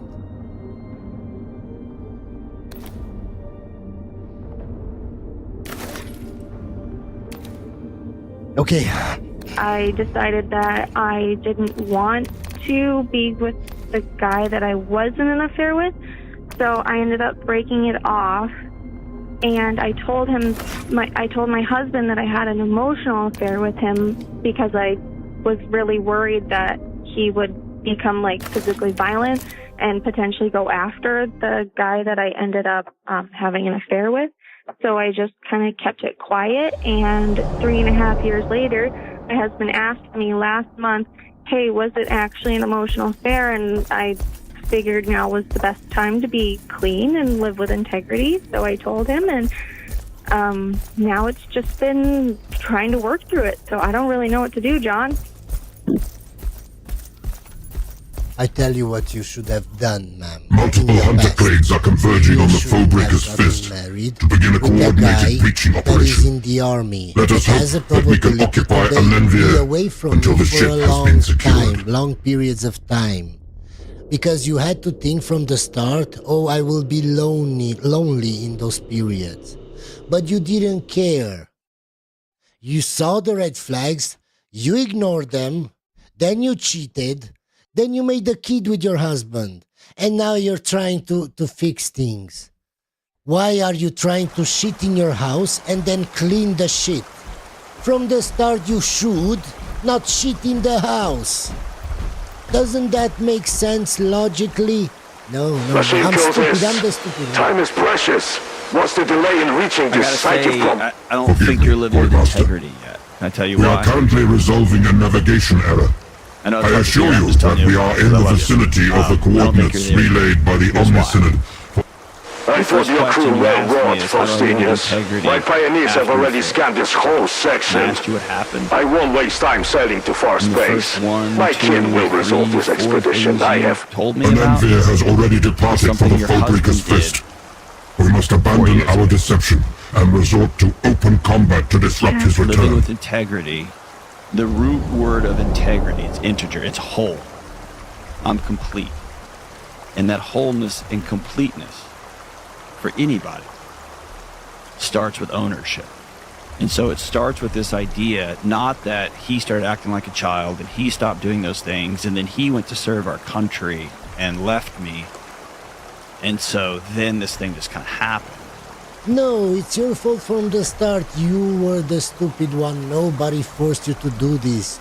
You did it with your own hand. People that are stupid don't get prizes in life. They get shit in their house. Ownership after infidelity is, I don't care what environment I was in, I chose to sleep and have sex with somebody else. True. I wasn't married. Hope you enjoyed this video, guys, and I'll see you on the next one.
Ready.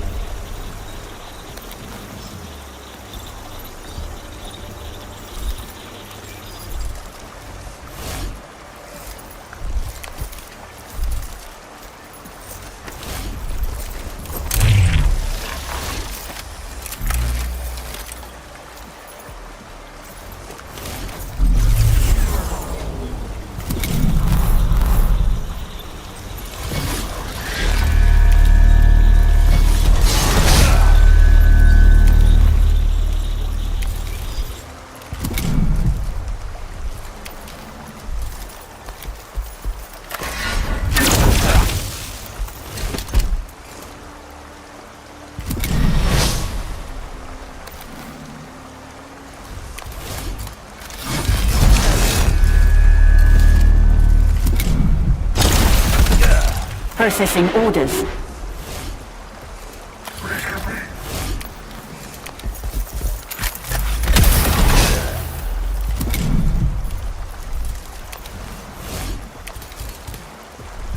Send it.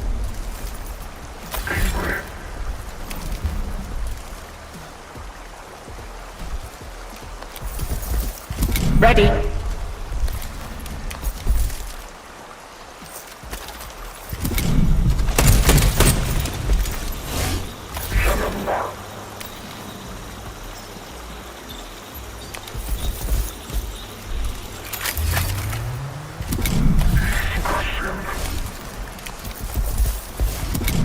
Situation hostile. Calibrating orders.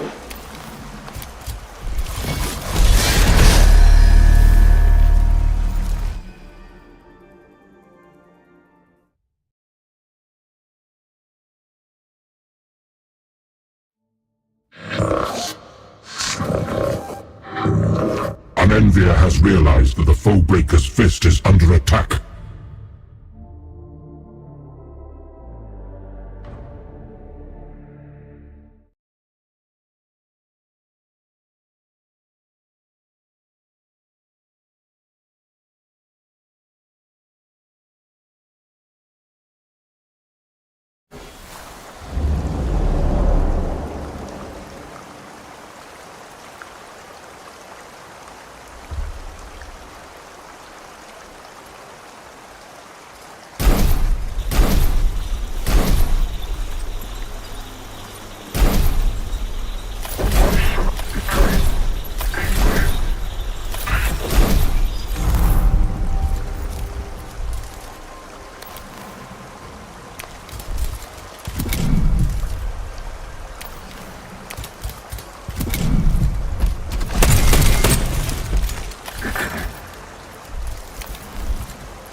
Situation hostile. Calibrating orders.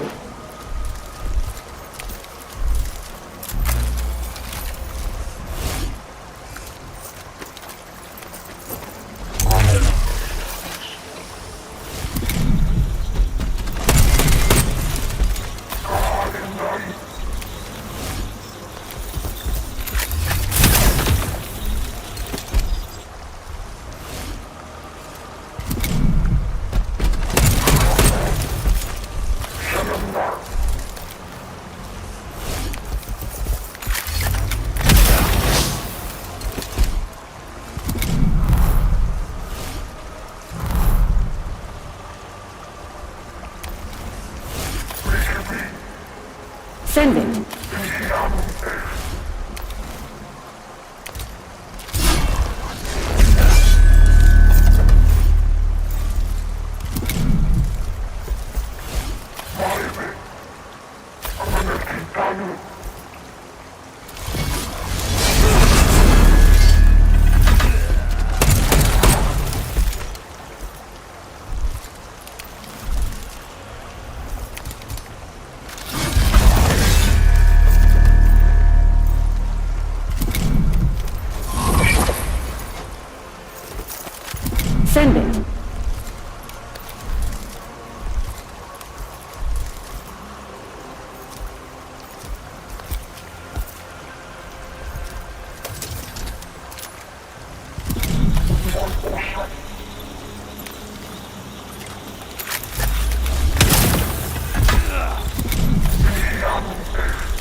Situation hostile.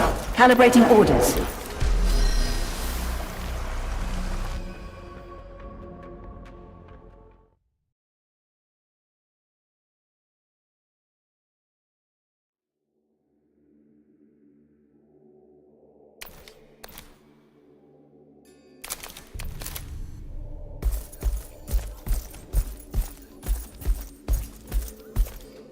We approach the exclusion zone for the Foebreaker's Fist. The Skitarii report a full advance through the vessel, with multiple key points secured. Yet the kin resistance is sharply declining. Why? By merit of need, traitor. The reactors on the Foebreaker's Fist. The kin are destroying their...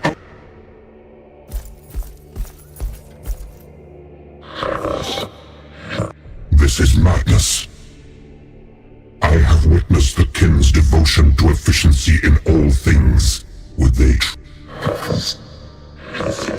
Once the reactors on the Foebreaker's Fist go critical...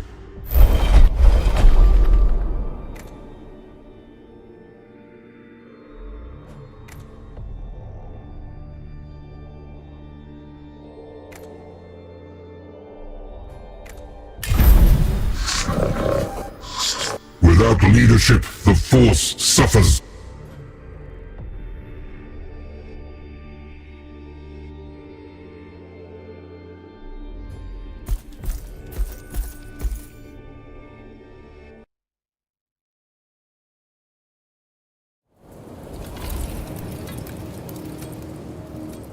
Okay, you guys, this is part 2 of me trying to find my husband. Part 3 of me trying to find my husband. If you want to know what it's like to date me, I'll tell you. Oh my gosh, you guys, update on the boy. He likes me. I've been on like 3 dates with this guy and I like him so much. Here's the update on that guy that I was talking about. We're no longer a thing. Okay, so if you didn't know, I model.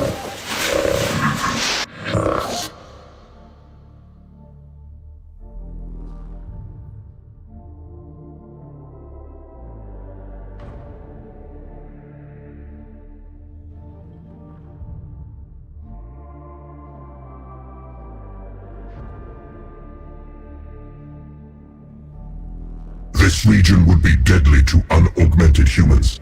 But the... Voidmaster Unenvir, we have abandoned the Azirian. You must fortify the Foebreaker's Fist against the Imperial... A broad-spectrum transmission. Exposed, but sufficient to punch through the omni... It's too late, Magda. The machine cultists already staked their claim. The ship is gone. All that remains is to... We've lost too much already, Unenvir. Vengeance now would be a prize for an orc. Fall back with every survivor you can.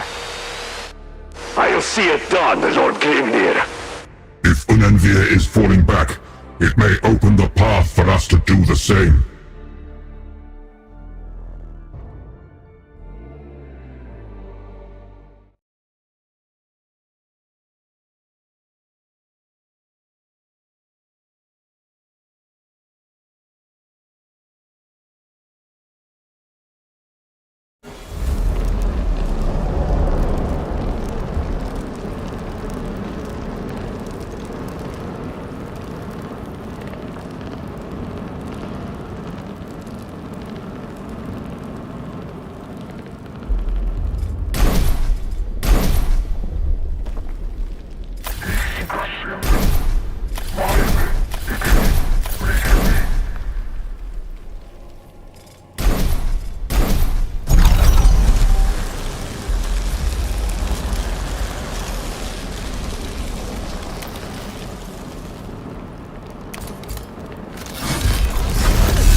These are the results of my most recent.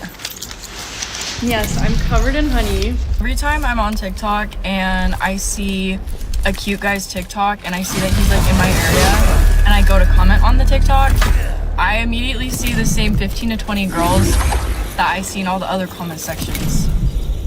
Again, just proving my point that they all go for the same type of guy. And that guy has a lot of options. Of the hot guys. One time this guy invited me over to his parents' house to go hot tubbing, and our date went like really good. Like, it wasn't awkward, we got along, it was great. And then he ghosted me right after that. So immediately I joined a gym because I thought that he thought that I was fat or something.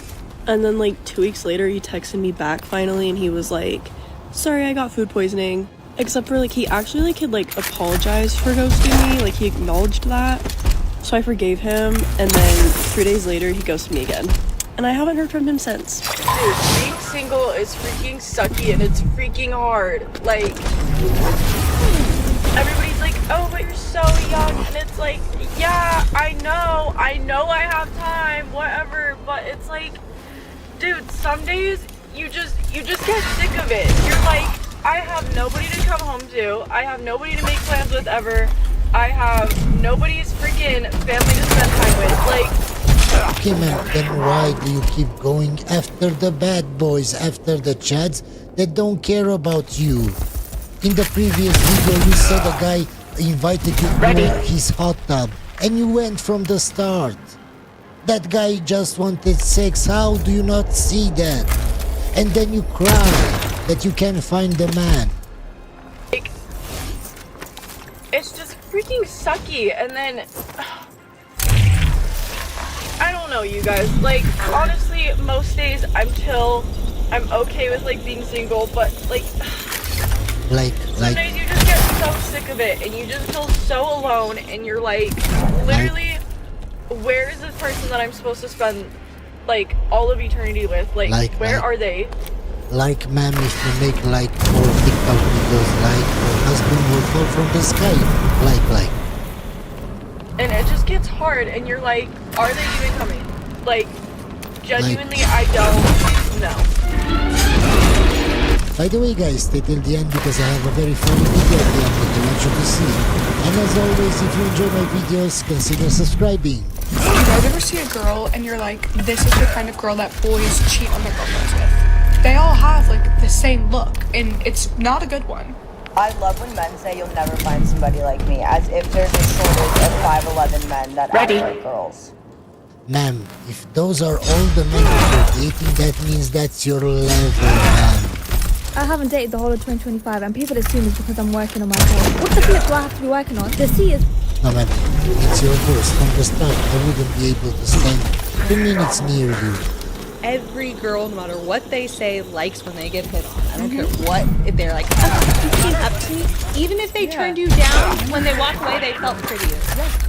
Oh, ma'am, yesterday I showed you a video where a woman said that she gets offended when ugly men come up to her. I showed you these kinds of videos a lot. It's not just 1 or 2, many videos.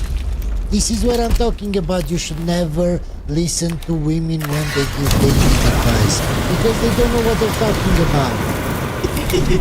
Like, we like it, okay? I know it's annoying to you if we turned you down, but I felt better about what I look like tonight, and I appreciate you for coming. Men don't ask us girls out anymore.